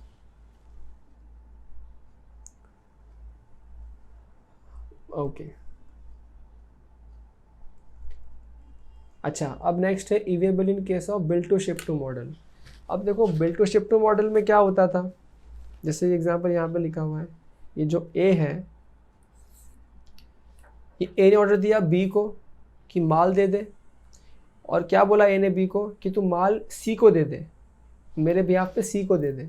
तो मैंने इनवॉइस तो बनाया ए के नाम पे, तो कहना इसे सप्लायर तो बी है, रिसिपिएंट ए है, लेकिन शिप टू किसको आ रहा है? माल सी को आ रहा है, शिप तो माल सी को हो रहा है। तो ऐसे में ई-वे कौन बनाएगा?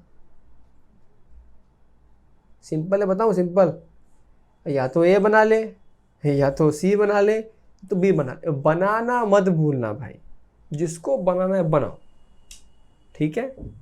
अच्छा याद रहे, मैं वो जो दो इंपॉर्टेंट केस थे उसके बाहर निकल गया हूँ अभी। हाँ, वो दो ही केस थे जिसमें बनाना कंपलसरी बिना लिमिट के, वो बाहर निकल गए, अब नॉर्मल चीज़ों पे आ गए। अच्छा, इन्फॉर्मेशन आपको ई-वे बिल में क्या क्या देनी पड़ेगी? देखो वहाँ पे दो पार्ट होते हैं, पार्ट ए और पार्ट बी। पार्ट ए में क्या होता है? बेसिक इन्फॉर्मेशन होता है, इनवॉइस वैल्यू क्या है, सामान क्या है, किस चीज़ के बारे में है, मूवमेंट क्यों करना है, सप्लाई है या अदर देन सप्लाई है, वो सब लिखा हुआ होता है।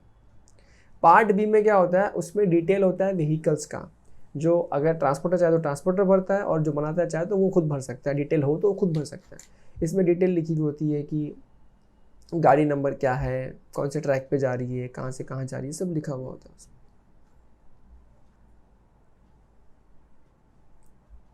अच्छा, who is mandatorily required to generate e way bill, किसको मैंडेटरी है जनरेट करना e way bill? Whether goods are transported by a registered person, whether as a consignor or recipient as the consignee. अच्छा, ये देखो, ये मैंने बताया थोड़ी देर पहले आपको, सेम चीज़ यहाँ पे लिखी है कि कौन करेगा।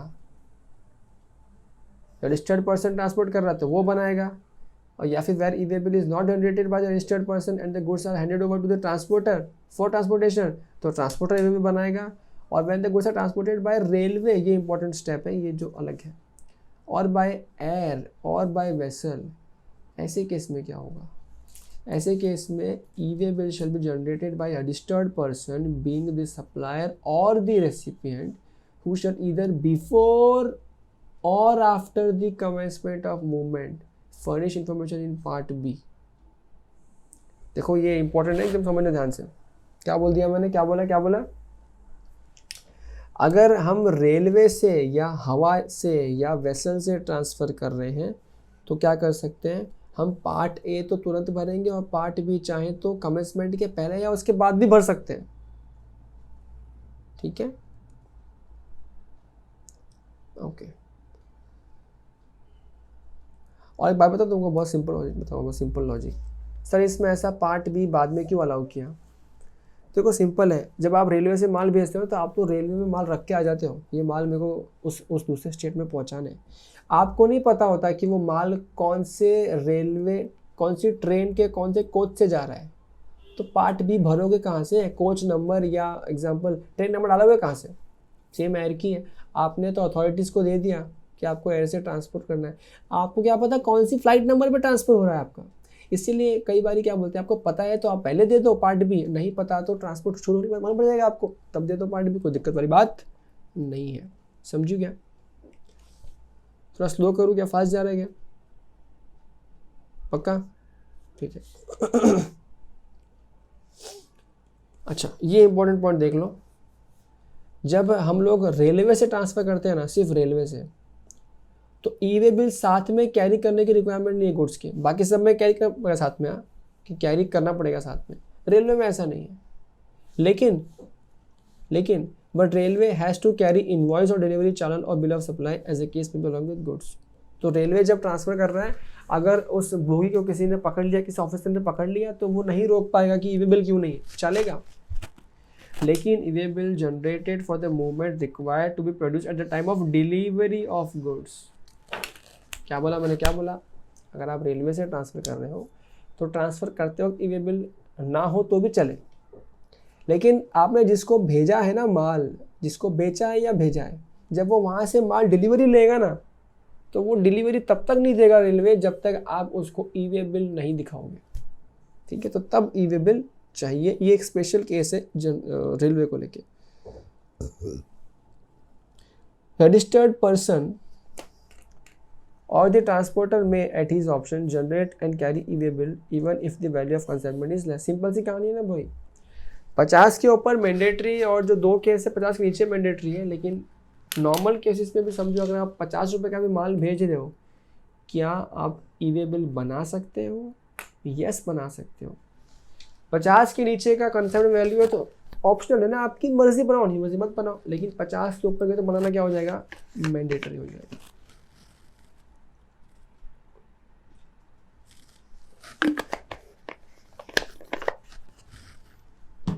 Okay. But the movement is caused by unregistered person either in his own conveyance or hired one or through a transporter। Again उस केस में भी क्या है भाई, मर्जी है, चाहे तो जो ट्रांसपोर्टर है वो बना देगा ई वे बिल बनना चाहिए भाई, बस बनना चाहिए, ये तुमको समझ में आना चाहिए हर चीज़ में। किसी केस में ना पार्ट बी भरना ज़रूरी नहीं है, ये देखो ये भी इम्पोर्टेंट है, ये कभी कभी पूछ लेता है इनडायरेक्टली। क्या बोला कि कौन से केस ऐसे हैं जहाँ पे पार्ट बी भरना ज़रूरी नहीं, मतलब जो डिटेल्स थी ना वो डालनी डिटेल्स, वो कौन सी डिटेल्स, गाड़ी नंबर, व्हीकल नंबर, वो सब कब ज़रूरी नहीं है, किस केसेस में। Details of conveyance may not be furnished in part B of the e way bill where the goods are transported for a distance of up to 50 kilometre within the state or union territory. क्या है? Distance up to 50 kilometre within state और union territory, लेकिन ये किसके लिए? From the place of business of the consignor to the place of business of transporter for further transportation, और from the place of business of the transporter finally to the place of business of the consignee. ये क्या है? देखो, समझने का प्रयास करो। ये ए है, ये मिस्टर ए है, ये कौन है? सप्लायर। ये क्या कर रहा है? ये किसी ट्रांसपोर्टर को माल देना जा रहा है। ट्रांसपोर्टर का काम क्या है? ट्रांसपोर्टर, समझो ए मुंबई का है, ट्रांसपोर्टर क्या करेगा? अब ट्रांसपोर्टर भी मुंबई का ही है। ट्रांसपोर्टर का काम है, ये जयपुर का डिलीवरी है, तो ये ट्रांसपोर्टर माल जयपुर पहुंचाएगा। ठीक है, तो ये प्रोविजन क्या कह रहा है आपको? ध्यान से देखो कि ये जो ए है ना, ए जो सप्लाई, जो ट्रांसपोर्टर को माल देगा, अगर ये ए का और जो ट्रांसपोर्टर है इसका डिस्टेंस अगर 50 किलोमीटर से कम है या 50 किलोमीटर तक है तो ई वे बिल नहीं चाहिए। इस केस में ई वे बिल नहीं चाहिए। या फिर क्या बोल दिया? From the place of business of the transporter finally to the, अब क्या होता है ना, जैसे ये ट्रांसपोर्टर मुंबई का है तो लोग ना यहाँ से सीधा माल जयपुर नहीं भेजते, यहाँ पे क्या करते हैं वो लोग, जयपुर में उनकी ब्रांच है ट्रांसपोर्टर की, वहाँ माल भेजते हैं, यहाँ से यहाँ माल भेजते हैं, और ये यहाँ से यहाँ भेजता है। समझ रहे? दोबारा एक्सप्लेन करूँ? समझ रहे ना? ठीक है, तो क्या किया ट्रांसपोर्टर ने, मुंबई वाले ने जयपुर में अपना एसोसिएट होगा कोई या खुद की ब्रांच होगी, वहाँ पे ऑफिस में गोडाउन में माल भेजा और यहाँ से जयपुर जाएगा। तो अब ये जो यहाँ से जयपुर का डिस्टेंस है ना, यहाँ से जयपुर का डिस्टेंस ये अप टू 50 किलोमीटर तक रहा, तो इस काम के लिए भी ई वे बिल नहीं चाहिए। आई रिपीट, सप्लायर से ट्रांसपोर्टर के बीच का डिस्टेंस 50 किलोमीटर तक का है तो ई वे बिल नहीं चाहिए। अब ट्रांसपोर्टर टू ट्रांसपोर्टर जो खेलने दो, लेकिन ट्रांसपोर्टर का जो फाइनल डेस्टिनेशन है जहाँ से वो डिलीवरी करेगा, वहाँ से लेके जो place of business of recipient है या कंसाइनी है उसका डिस्टेंस 50 किलोमीटर तक का है तो ई वे बिल नहीं चाहिए। लेकिन माइंड इट, ये जो ट्रांसपोर्टर ऑफ मुंबई से जो ट्रांसपोर्टर ऑफ जयपुर, ये जो माल जा रहा है ना, ये जो जा रहा है, ये तो 50 किलोमीटर से ज़्यादा ही होगा, ये तो कम नहीं है, तो इसके लिए तो ई वे बिल चाहिएगा ही। तो ये ट्रांसपोर्टर आपस में ई वे बिल बना लेंगे, दिक्कत नहीं है, लेकिन इस केस में ए और बी बच जाएंगे, ए और जयपुर वाला बच जाएगा। अब कोई बच्चा क्वेश्चन पूछ सकता है, सर अगर ये डिस्टेंस भी छोटा ही हुआ तो वैसे भी सभी बच गए ना, सभी बच गए उस केस में। तो एग्जाम्पल ए, सपोज करो कि हम लोग अंधेरी में बैठे हैं मुंबई में, ठीक है, हम अंधेरी से एक्सपोर्टर को माल दे रहे हैं, एक्सपोर्टर बैठा है सपोज करो सांता क्रूज में, तो 50 किलोमीटर से कम हो गया, ये बिल नहीं चाहिए। अब वो ट्रांसपोर्टर क्या करेगा? वो ट्रांसपोर्टर वो माल आगे देगा लोअर परेल में, लोअर परेल तक पहुंचाएगा और वहाँ से चर्चगेट पहुंचाना है, तो ये पूरा ही ट्रांजैक्शन 50 किलोमीटर के अंदर ही हो रहा है, तो ये बिल नहीं चाहिए ना भाई, क्या दिक्कत वाली बात है? ठीक है, ये एक्ट में नहीं लिखा है, but this is logical interpretation of the law makers जो मुझे समझ में आया है। कुछ आपको बेटर लगे तो आप बता सकते हैं मुझे कमेंट सेक्शन में भी। ओके, यूनिक ई वे बिल नंबर है, तो जैसे ही आप जनरेट करेंगे जो आपको नंबर मिलता है, एक्नॉलेजमेंट मिलता है, उसमें लिखा होता है ई वे बिल का number. Transfer of goods from one conveyance to another, कई बार क्या होता है ना, आपने एक व्हीकल से माल भेजा और वो माल बीच में वो व्हीकल ख़राब हो गया, तो ट्रांसपोर्टर ने दूसरा व्हीकल अरेंज किया, उससे माल भेजा, तो क्या पार्ट बी अपडेट करना पड़ेगा? आंसर इज यस, अपडेट करना पड़ेगा। क्या पार्ट ए चेंज करना पड़ेगा? Answer is no.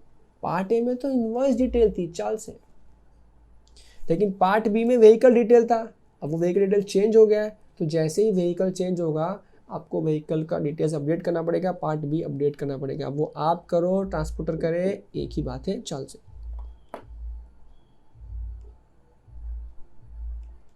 ये क्या है, नेक्स्ट क्या है, कंसोलिडेटेड ई वे बिल। कई बार क्या होता है, एक बड़ा ट्रक होता है, वो एक साथ में ना, उसके बाद बहुत जगह होता है, A B C D E, वो चाहे तो सब का माल एक साथ रख सकता है इस ट्रक के अंदर।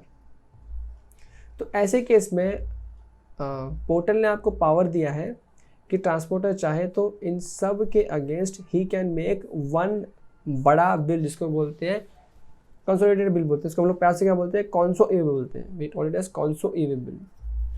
जहाँ पे क्या होगा, document containing multiple e way bills for multiple consignment being carried in one conveyance goods vehicle. तो he can make a single conso e way bill also, क्योंकि सिंपल सी कहानी है ना, कहाँ 50-50 बिल रहेगा रास्ते के अंदर। तो he can make one conso also. Going further,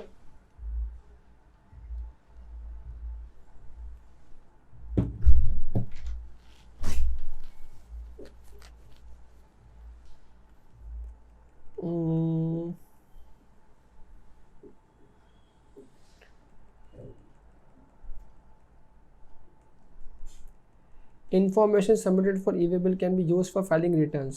simple सी कहानी, जो आप पार्ट ए भरते हो उसमें सेल की डिटेल ही होती है, तो आप चाहो तो वो इन्फॉर्मेशन GSTR 1 भरने के लिए भी इस्तेमाल कर सकते हो। पॉपअप आपको मिल जाता है पोर्टल के ऊपर।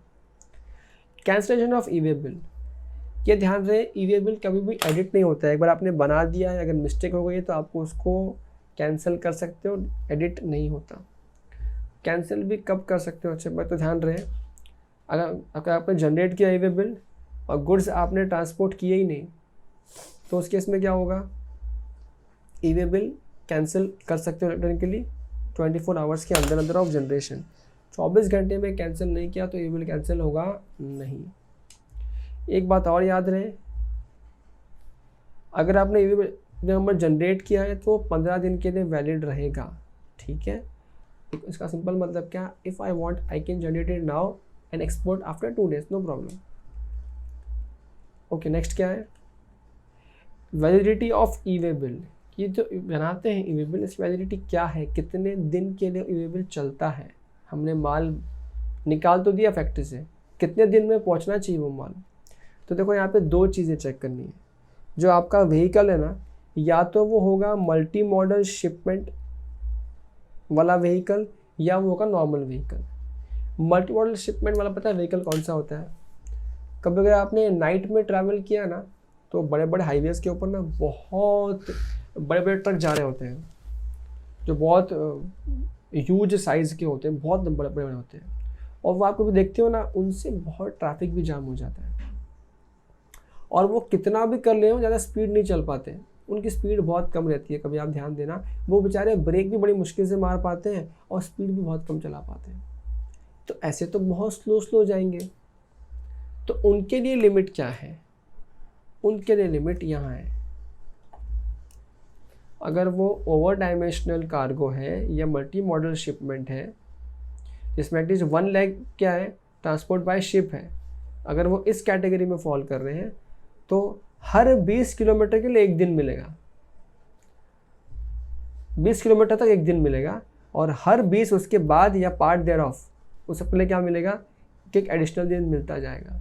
फ़र्ज़ कीजिए कि हम इसी मल्टी वाले या बड़े वाले काम चीज़ों से जा रहे हैं या शिप से जा रहे हैं, तो यहाँ पे क्या हो गया, सपोज़ करो 31 किलोमीटर का डिस्टेंस है, तो कितने दिन की वैधता होगी आपके ई वे बिल की, 1 दिन तो 20 के लिए, और बाकी दूसरे वाले पार्ट ऑफ द 20 के लिए और 1 दिन, तो 2 दिन की वैलिडिटी होगी। समझा? अच्छा, व्हाट अबाउट नॉर्मल व्हीकल, वो तो फास्ट चलते हैं, वो कहाँ स्लो चलते हैं, तो उसके लिए क्या बोल दिया, 100 किलोमीटर तक 1 दिन में तुमको पहुँचना चाहिए, उतनी वैधता होगी। 100 से ज़्यादा हर 100 या उसके पार्ट देयर ऑफ के लिए एडिशनल 1 डे मिल जाएगा, ठीक है। जैसे मुझे अगर मुंबई से माल पुणे भेजना है, दिस इज़ 160 किलोमीटर, तो दिस इज़ 100 + 60 1 + 1, 2 दिन मिलेगा मेरे को माल पहुंचाने के लिए। मज़े की बात ये, 2 दिन काउंट कहाँ से होगा, 2 दिन, बताइए। यस मिस दीपा बताइए, ये 2 दिन काउंट कहाँ से होगा?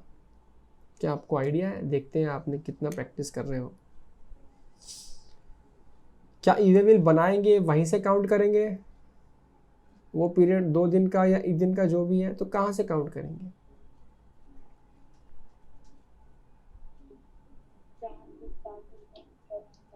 कहाँ से स्टार्ट मतलब?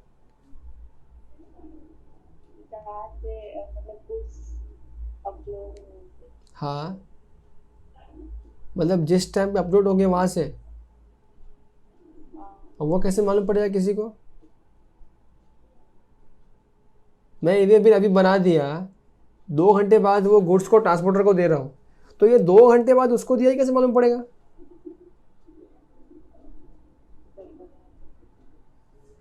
तो मालूम पड़ेगा नहीं कभी भी। मैंने सुबह बना दिया, मैं शाम को दे रहा हूँ उसको, तो कैसे मालूम पड़ेगा शाम को दिया उसको? तो कहाँ से काउंट करेंगे?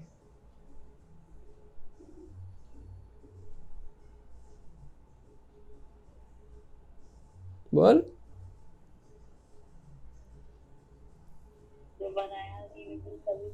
तब से करेंगे। गलत जवाब, तब से भी नहीं करेंगे। अगर तब से करेंगे, अगर बनाया तब से ही काउंट करेंगे, मतलब क्या होगा कि हम लोग बस हम लोग ने ना ट्रक के पास ही खड़े जब बनाया तभी कि ले फटाफट जा, क्योंकि टाइम क्या दिया है, 1 डे फॉर 100 किलोमीटर। तो कहीं फंस गया ट्रैफिक में तो जा फटाफट, अब भी जा, निकल अभी का अभी, तो गड़बड़ हो जाएगा काम। कुछ तो टाइम देना चाहिए ना बनाने के बाद में कि मैं माल लोड करूं, क्योंकि लॉ मेकर्स ने क्या बोला है, मूवमेंट शुरू करने के पहले आपको बनाना पड़ेगा, you need to make e way bill. अब मूवमेंट का मतलब ये भी है, जो फैक्ट्री से जाएगा ना लॉरी के अंदर, वो भी तो मूवमेंट ही है। तो तुम अगर बनाते ही काउंट कर लोगे तो कई बार तो 8-8 घंटे लग जाते हैं खाली माल भरने में, तो तुम तो 8 घंटा भी काउंट कर लोगे, ये तो गलत हो जाएगा। अब बता, अब आगे कुछ नहीं बता भाई। बगा क्या होगा relevant date? The period of validity shall be counted from the time at which the e-way bill has been generated, and each day shall be counted as a period expiring at midnight of the day immediately following the date of generation of e-way bill। कहाँ से count करोगे? midnight of immediately following the date of generation of e-way bill। देखो नीचे example लिखे आपके institute ने अच्छी से। सपोज करो आपने ई-वे बिल जनरेट किया रात को 12:04 पे। कब किया? 14 मार्च को जनरेट किया। तो फर्स्ट डे कब से काउंट करेंगे? फर्स्ट डे एंड कब होगा? First day would end on 12 बजे मिडनाइट, 12 बजे midnight of 15 to 16 March. 15 to 16 म्हणजे काय?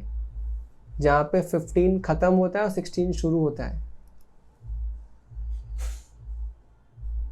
समझू कि नहीं?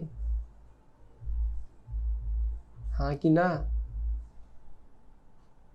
मतलब यहाँ देखो ध्यान से, ई-वे बिल कब बनाया फर्क नहीं पड़ रहा, जब बनाया ना उसके बाद का जो पहला मिडनाइट कब आ रहा है तब से शुरू होगा पहला दिन। 14 मार्च को बनाया तो 14 मार्च का जो मिडनाइट कब होगा, जो 14 और 15 का बीच का 12 बजे का होगा वो रात का, तब से शुरू होगा, और जो 15 और 16 का नाइट है ना वहाँ तक चलेगा, वहाँ से वहाँ तक। समझा? जब बनाया उसके बाद का जो पहला मिडनाइट आएगा वहाँ से फर्स्ट डे काउंट करेंगे, वहाँ तक नहीं, वहाँ से काउंट करेंगे। समझा? ये बिल्कुल आइडिया नहीं होगा ना इसका। तो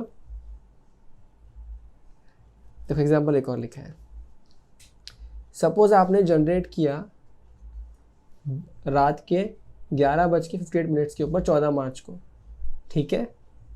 अब देखो काउंट तो कहाँ से होगा? काउंट तो वो हो जाएगा मिडनाइट से, then the first day would end on 12 midnight और 15-16। भाई आज 14-15 को चालू हुआ और 15-16 खत्म हो जाएगा, वो सिंपल सी कहानी है। और ये देखो, ये हमने जस्ट 14 मार्च को शुरू होती बनाया था, तुम 14 मार्च तो पूरा माफ हो रहा है, 15 मार्च से गिनना शुरू हो रहा है। बट यहाँ पे यानी कि यहाँ पे चतुराई किसमें होती, और 3 मिनट रुक जाता और फिर बना लेता तो ज़्यादा दिन मिल जाते। समझ रहा है क्या? इसके ऊपर क्वेश्चन बनते हैं कभी कभी हैं 2 मार्क के। ये है छोटी छोटी मगर मोटी बातें। वैलिडिटी एक्सटेंशन किया जा सकता है, जो भी कुछ वजहें होती है, रास्ते में कुछ प्रॉब्लम हो गई, कुछ व्हीकल ख़राब हो गया, इंटीमेट करके आप एक्सटेंड करवा सकते हो, लेकिन ख़त्म होने के 8 घंटे पर एक्सटेंड करवाना पड़ता है। और उसके अलावा चाहे तो कमिश्नर खुद भी एक्सटेंड कर सकता है, अगर उसको फील होता है कि ये चीज़ में ज़्यादा टाइम लगेगा, he can do it from his own also. लेकिन एक्सेप्शन का सर्कमस्टेंसेस के लिए ट्रांसपोर्टर खुद एक्सटेंड करवा सकता है, 8 घंटा पहले बताना पड़ेगा। Acceptance of e way bill. एक सेलर किसी को माल भेज रहा है, उसने ई वे बिल बना दिया, entering details of GSTN of recipient. अब रिसिपिएंट को एक्सेप्ट करना पड़ेगा ना कि हाँ माल आ रहा है वहाँ से। अगर रिसिपिएंट टाइमली एक्सेप्ट कर लेता है तो मान लेंगे उसको माल मिल रहा है, और नहीं भी करता एक्सेप्ट टाइमली, रिजेक्ट भी नहीं करता, तो क्या मान लेंगे, हाँ एक्सेप्ट कर ही लिया होगा बाय डिफॉल्ट। देखो यहाँ पे क्या लिखा है, in case the person to whom information in part is made available do not communicate is acceptance और rejection with specified time, it shall be deemed that it has accepted the set detail. अरे simple सी कहानी ना, deem मान लेंगे भाई हाँ ले रहा है। अगर पता कई बार ऐसा होता है GSTN नंबर रॉन्ग डाल दिया जाता है गलती से, तो किसी और को दिख जाता है कि उसको माल आ रहा है, तो मेरे पास 3 दिन, देखो यहाँ पर लिखा है 72 आवर्स या time of delivery which ever is earlier. इसके पहले ही अगर मुझे वो माल आ ही नहीं रहा है, मैं रिसिपिएंट दिख रहा हूँ बट गलत है, मैं तो मेरे को माल मिल ही नहीं रहा है, तो I can reject E way bill की नहीं मुझे माल नहीं आ रहा है। नहीं किया मतलब मेरे को ही आ रहा है, खत्म बात। E way bill generated in one state valid in other state. Simple है ना, माल के महाराष्ट्र से गुजरात जा रहा है तो गुजरात वाले ये नहीं बोल सकते नहीं तुमने तो महाराष्ट्र में बनाया था, हम नहीं मानेंगे। क्या नहीं मानेंगे, पागल है क्या? पूरा कंट्री का एक ही ई वे बिल बनता है, मानना पड़ेगा तुम्हें। जो अपन ने ऊपर सीखा वही चीज़ वापस रिपीट लिखिए, एक बार आप पढ़ लीजिएगा। अच्छा, कुछ सिचुएशन ऐसी है जहाँ पे ई वे बिल बनाना ज़रूरी नहीं है। अच्छा ये ना ये सिर्फ रीड वर्दी है, इसमें ना कुछ मेरे समझाने के लिए नहीं है, तो मैं रीड नहीं कर रहा।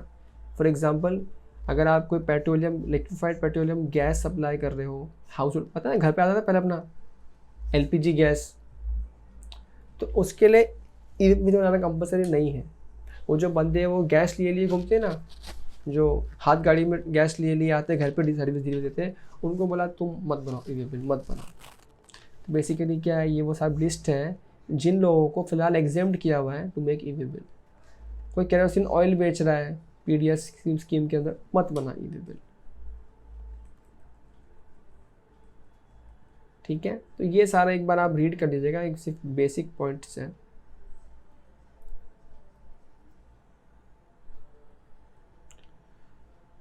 ये मैं होमवर्क दे रहा हूँ, कहीं कोई पॉइंट फंसे बता देना, सिर्फ रीड करना है, इसमें रट्टा वट्टा कुछ नहीं करना है और ना ही कुछ समझने का दिमाग लगाना है।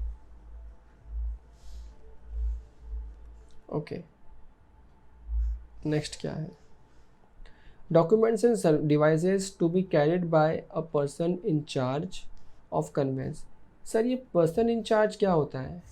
ये वो बंदा है जो उस कन्वेंस को, उस व्हीकल को कैरी कर रहा है। कार के अंदर ड्राइवर होता है, शिप के अंदर कैप्टन होता है, और फ्लाइट के अंदर भी कैप्टन होता है ना, पायलट होता है। तो वैसे जो भी बंदा उसको कैरी कर रहा है, जो चला के लेके जा रहा है, या जो कोई वहाँ पे इंचार्ज कोई और होगा उसके अलावा, वो होगा इंचार्ज उस कन्वेंस का। उसको क्या कैरी करना होगा? 2 ही चीज़ कैरी करनी है, या तो इनवॉइस या डिलीवरी चालान, और साथ में copy of e way bill.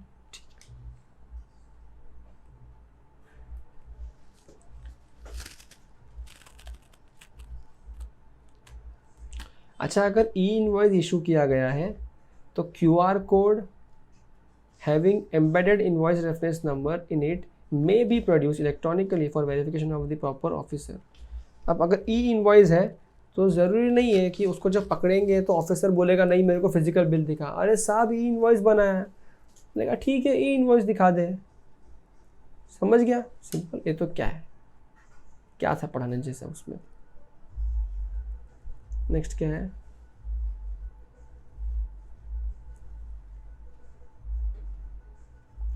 Verification of documents and कन्वेंसेस। ये बहुत बेसिक सी चीज़ें, सिर्फ एक बार रीड करना है, दिमाग नहीं लगाना है कुछ भी इसमें, ठीक है, समझाने के लिए कुछ नहीं है। Inspection and verification of goods.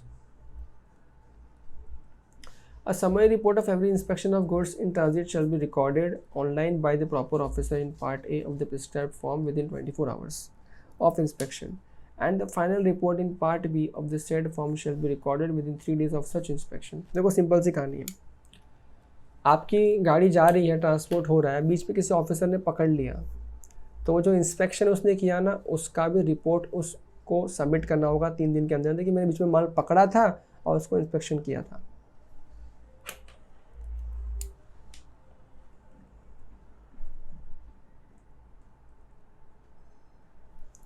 अच्छा ये ध्यान रहे यहाँ पे, जब उसको पकड़ेंगे ना तो उसको पकड़ेंगे, देखो यहाँ पे ध्यान से पढ़ो, चलो ठीक है, इसको इतना इंपॉर्टेंट नहीं, चलो ठीक है एक बार देख लो।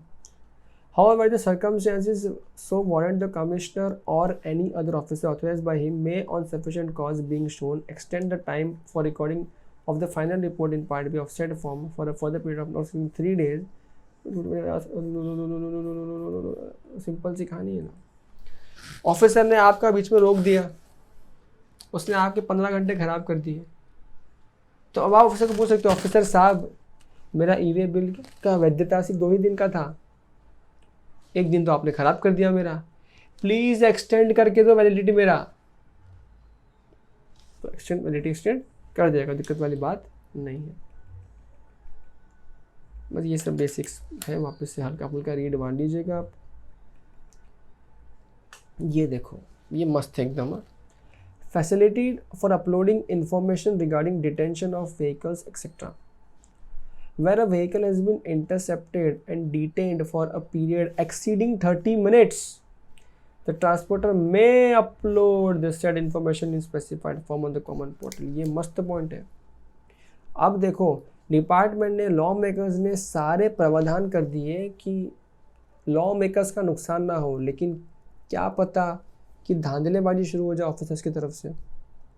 कुछ ऑफिसर्स होते हैं जो अच्छे नहीं होते, जेन्युइन नहीं होते, हो सकता है वो टाइम पास करने के लिए या टाइम पास करने के लिए आपको रोक रहे हो, और क्या है आपकी भैंसबाजी चलते रहे उसमें आपको बहुत टाइम निकल जाएगा। तो आपको लॉ मेकर्स ने ऑप्शन दिया है कि भैया 30 मिनट से ज़्यादा अगर तुम्हारे जो व्हीकल है उसको कहीं भी रोका जा रहा है 30 मिनट से ज़्यादा, तो हम आपको कॉमन पोर्टल पे ऑप्शन दे रहे हैं, आप तुरंत अपडेट करो डिटेल कि आपका माल पकड़ा गया है, रोक दिया कहीं पर, रिटेन कर दिया है, ताकि ये जान। अब क्या होगा, इससे क्या होगा, इस एक प्रोविजन से, इस एक लाइन से वो जो प्रॉपर ऑफिसर है ना, वो बिना वजह के तुम्हारा लॉरी रोकने में डरेगा, क्योंकि अब उसके पापा तक भी सब इन्फॉर्मेशन पहुंच गया है और सब ट्रांसपेरेंट हो गया ना कि हाँ ये माल पकड़ा गया है, माल रोका है।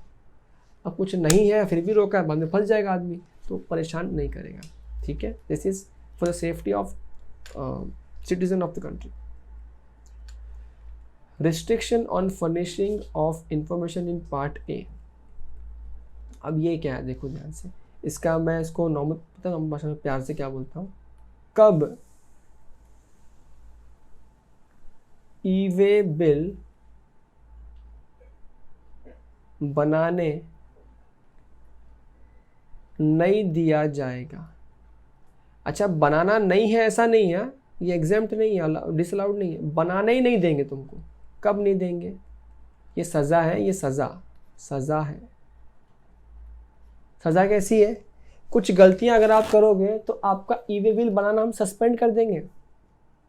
तो क्या हम माल भेज सकते हैं बिना ई-वे बिल के? ना, हम तो माल भेज नहीं सकते, मतलब आपका माल का मूवमेंट रोक देंगे इनडायरेक्टली, बिना किसी एक्स्ट्रा स्पेशल ऑर्डर के। देखो यहाँ पे क्या, अगर एक पर्सन जिसने कंपोजिशन स्कीम लेके रखी है तो क्या होता है, उनको CMP 08 में हर क्वार्टर का टैक्स भरना पड़ता है।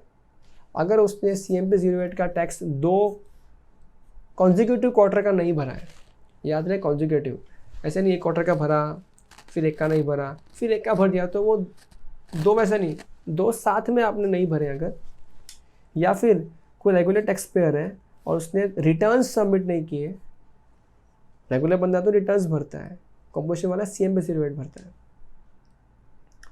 जो कि स्टेटमेंट होता है, ये स्टेटमेंट है, रिटर्न नहीं है, और ये रिटर्न्स होते हैं। 2 महीने के रिटर्न नहीं भरे या 2 महीने का GSTR 1 नहीं भरा, रिटर्न मतलब क्या है, यहाँ पे 3B की बात कर रहे हैं, 3B नहीं भरा या आपका GSTR 1 नहीं भरा 2 महीने के लिए, तो भाई तुम्हारा ई-वे बिल बनाने का काम हम सस्पेंड कर देंगे। सब कब बनाने दोगे, पहले रिटर्न भर, बनाने दे देंगे, ये तो नहीं बनाने देंगे। कमिश्नर के पास पावर है, चाहो तो एग्जाम्प्ट कर सकता है, किसी जेन्युइन वजह की वजह से होगा तो ठीक है, बट ये फिलहाल आपको याद रखना है ये चीज़ें, ठीक है।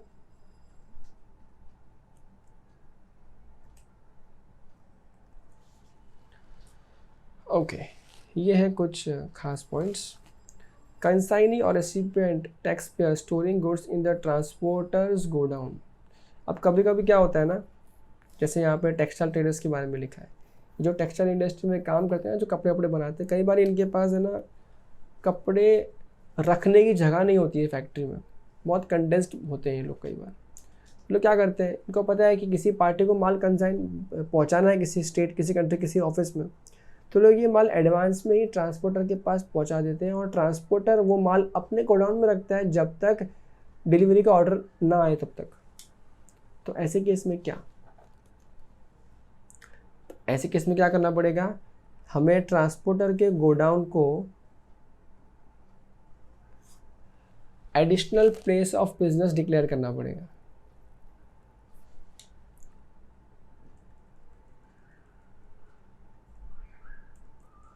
बाकी इसमें कुछ ऐसा है नहीं, ये वाला आप एक बार रीड कर लेना अच्छी से।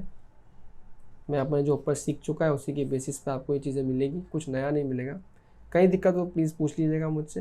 एंड इतना ही है ये ई-वे बिल। आई होप आपको समझ में आया हो। और ई-वे बिल ज़्यादा बड़ा टॉपिक नहीं है, हार्डली कुछ पेजेस का था, मगर ये एग्ज़ाम्स में हॉट फेवरेट बन चुका है आजकल। आपने देखा कि कुछ स्मॉल बातें हैं जिसकी वजह से तकलीफ़ हो सकती है, ऐसा लगता है, तो आप इसको ध्यान से पढ़ लीजिएगा। Okay, welcome back. ध्यान से देखो, अब फटाफट कुछ हल्के फुल्के पॉइंट एडिशन है, हल्का सा एक चेंज है, बता देता हूँ। इसके बाद अमेंडमेंट डिस्कस कर लेते हैं। और बाकी आप गुड टू गो, आपने सब चीज़ें देख ली हैं एंड अभी तक समझ में आ गया होगा कि ये ई-वे बिल किस तरह से ऑपरेट करता है।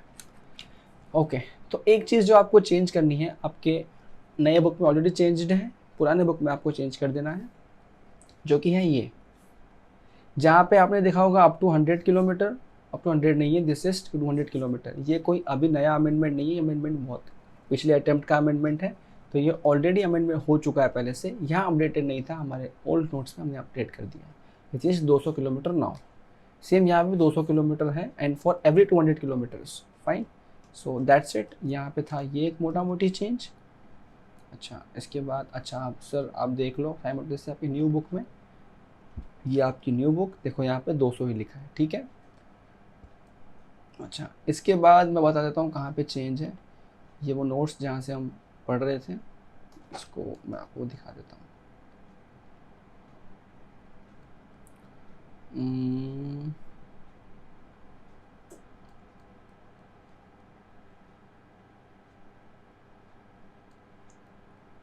कहाँ है कहाँ है कहाँ है, ये देखो एक चेंज, ये छोटा सा चेंज है, थोड़ा सा करेक्शन टाइप का चेंज है ये जो आपने पढ़ा था point number 18, restriction on furnishing of information in part A of form GST ई-वे-बिल 01 rule 138E। यहाँ पे जो है सेकंड वाले पॉइंट में लिखा हुआ था, जो रेगुलर स्कीम में वहाँ लिखा था 2 consecutive months, 2 consecutive months into consecutive tax periods आएगा, ठीक है। तो ये टैक्स पीरियड देखो यहाँ पे ये चेंज कर दिया, ठीक है। ये देखो आपको मैं चाहिए तो दिखा भी देता हूँ इमीडिएटली, कोई दिक्कत वाली बात नहीं है। नए बुक में आ जाओ, इधर देखो।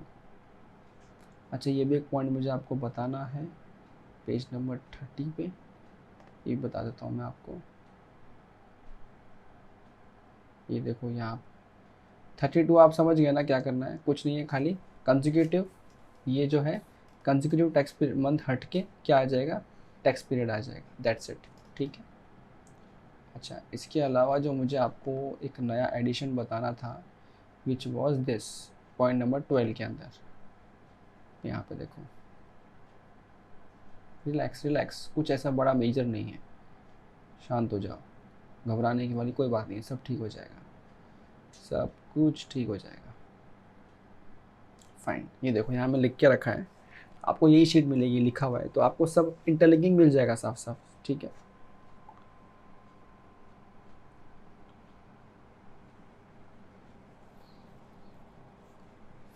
सॉरी। तो ये जो आपका सेक्शन है, e way bill generation in one state is valid in another state, इसी के अंदर इसके बाद में कुछ पॉइंट्स टू रिमेंबर थे कि e-way not valid for the movement of goods without vehicle number on it, ये सब चीज़ें थी ना ईवेबल के बारे में। तो यहाँ पे एक पॉइंट नंबर 5 ऐड हुआ है न्यू स्टडी मैट में, तो ये देखो ये आ जाओ न्यू स्टडी मैट में, एक पॉइंट नंबर 5 ऐड हुआ है, देखो नवा पॉइंट क्या है, देखो ध्यान से क्या कहता है। If multiple invoices are issued by the supplier to recipient, that is, for the movement of goods of more than one invoice of the same consignor and consignee, multiple e-way have to be generated. ये simple सी कहानी क्या कह रहा है कि अगर consignor यानी कि सप्लायर किसी रेसिपिएंट के लिए एक से ज़्यादा बिल बना रहा है एक ही कंसाइनमेंट में, हो सकता है मैंने एक ही ट्रक में 10 माल भेज रहा हूँ और मैंने I made 100 bills of different units. If I make 100 bills, I need to ensure that I need to make 100 e-way bills also. बस इतना ही खाली बताना चाह रहा है यहाँ पे कि आप चाहो तो एक ही बिल दे दो, कोई प्रॉब्लम नहीं। अगर आप मल्टीपल बिल दे रहे हो तो मल्टीपल बिल के लिए एवरी इनवॉइस नंबर के लिए this should be supported by separate e-way bill. हाँ, ये बात अलग है कि मल्टीपल ई-वे बिल जनरेट होने के बाद में आप उनको एक साथ करवा सकते हो, कंसोलिडेटेड ई-वे बिल बना सकते हो फॉर ट्रांसपोर्टेशन पर्पस, लेकिन पहले तो आपको सिंगल ई-वे बिल बनाना ही पड़ेगा फॉर ईच इनवॉइस।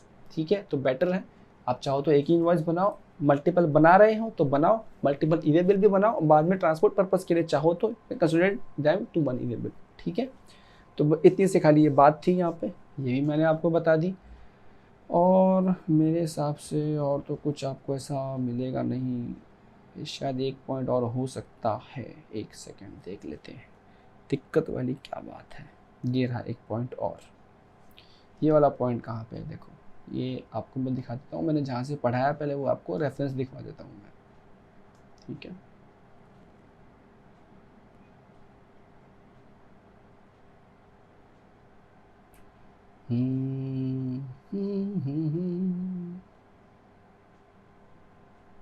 ये रहा, ये देखो, restriction on furnishing of information in part A of form GST EWB 01 full 138E, ये क्या कहता था बेसिकली, ये आपके ई-वे बिल को ब्लॉक कर रहा था कि आप ई-वे बिल नहीं बना सकते, कौन कौन ई-वे बिल नहीं बना सकता उनको ब्लॉक करता था। तो इसी के साथ देखो यहाँ पे क्या लिखा है, जो हमने यहाँ पे टैक्स पीरियड चेंज किया था, इसके साथ साथ यहाँ पे क्या है, पॉइंट नंबर 4 है जो न्यू स्टडी मैट में आ गया है। तो पॉइंट नंबर 4 हम देख लेते हैं यहाँ पे, ये नए स्टेप देखो, पॉइंट नंबर 4 क्या आ गया, जो ऊपर के 3 लोग हैं उनके साथ साथ एक और नंबर जो एक और व्यक्ति वो है जो ई-वे बिल नहीं बना पाएगा, पार्ट ए नहीं भर पाएगा, वो कौन है, a person whose registration has been suspended under provision of rule 21A of the CGST rules. तो जिस बंदे का, इन शॉर्ट जिसका रजिस्ट्रेशन ही सस्पेंड हो गया है, उसको ई-वे बिल बनाने का मौका क्यों देवे, मूवमेंट करवाने के लिए गुड्स का, उसको रोक दिया, गुड्स का मूवमेंट नहीं करेगा तू। ठीक है, तो ये हो गया एक और पॉइंट, इसके बाद कुछ नहीं है। अब देखो जैसे कि मैंने आपको बताया था, नए वाले बुक में आपको रिकैप सेक्शन मिलेगा, अब चाहो तो पूरा लेक्चर जो आपने कवर किया है मॉड्यूल का, उसको कवर होने के बाद में रिकैप में भी क्रॉस लिंकिंग कर सकते हो, कोई दिक्कत वाली बात नहीं है। ठीक है, हालांकि इस चैप्टर में आई वुड बिलीव रिकैप से बेटर है आप पूरा बुक ही पढ़ो, बट एग्जाम के रिकैप भी देख के रखो कि बाई चांस टाइम कम पड़ा तो उससे काम निकाल सको, देख के रखो। ठीक है सर, ये तो हुआ कंप्लीट आपका चैप्टर यहाँ पे। अब बात करेंगे सर अमेंडमेंट की, तो मैं आ जाता हूँ आपके May 22 के अमेंडमेंट के स्टैट अपडेट पे।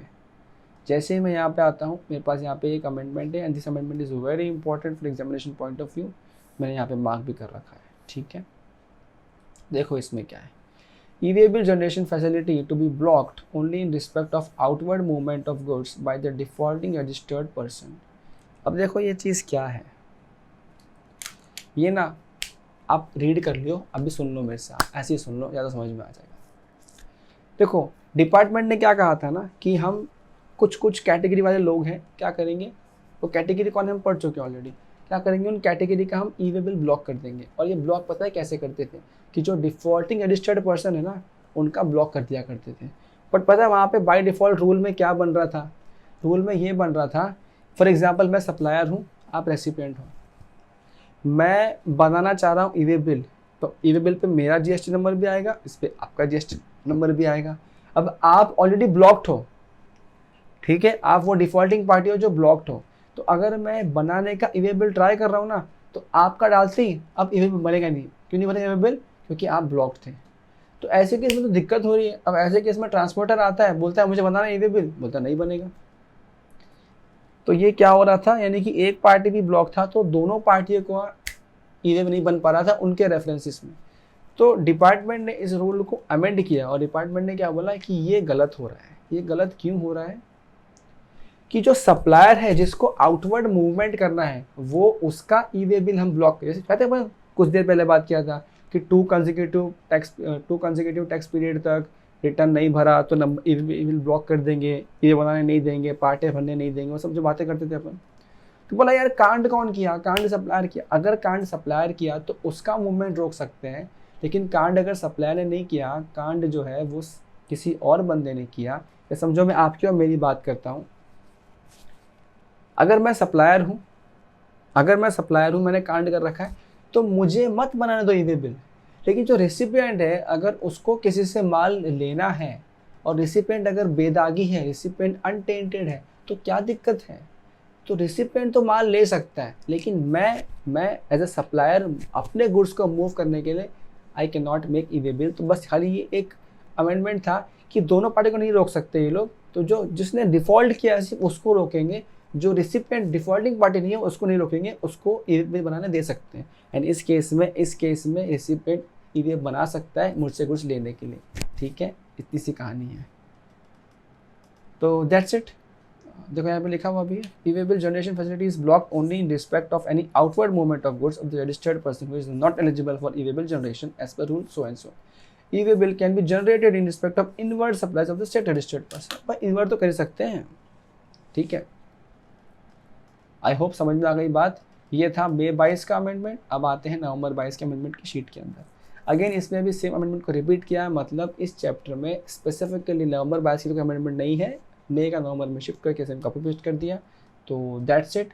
With this we complete this chapter also which is accounts and records e way bill. Basically important है ई-वे बिल, आना तो सब कुछ चाहिए आपको। आई होप आपको ये चैप्टर समझ में आया हो, हमेशा की तरह आपको मज़ा आया हो। अगर मज़ा आया हो तो कीप लविंग, कीप शेयरिंग।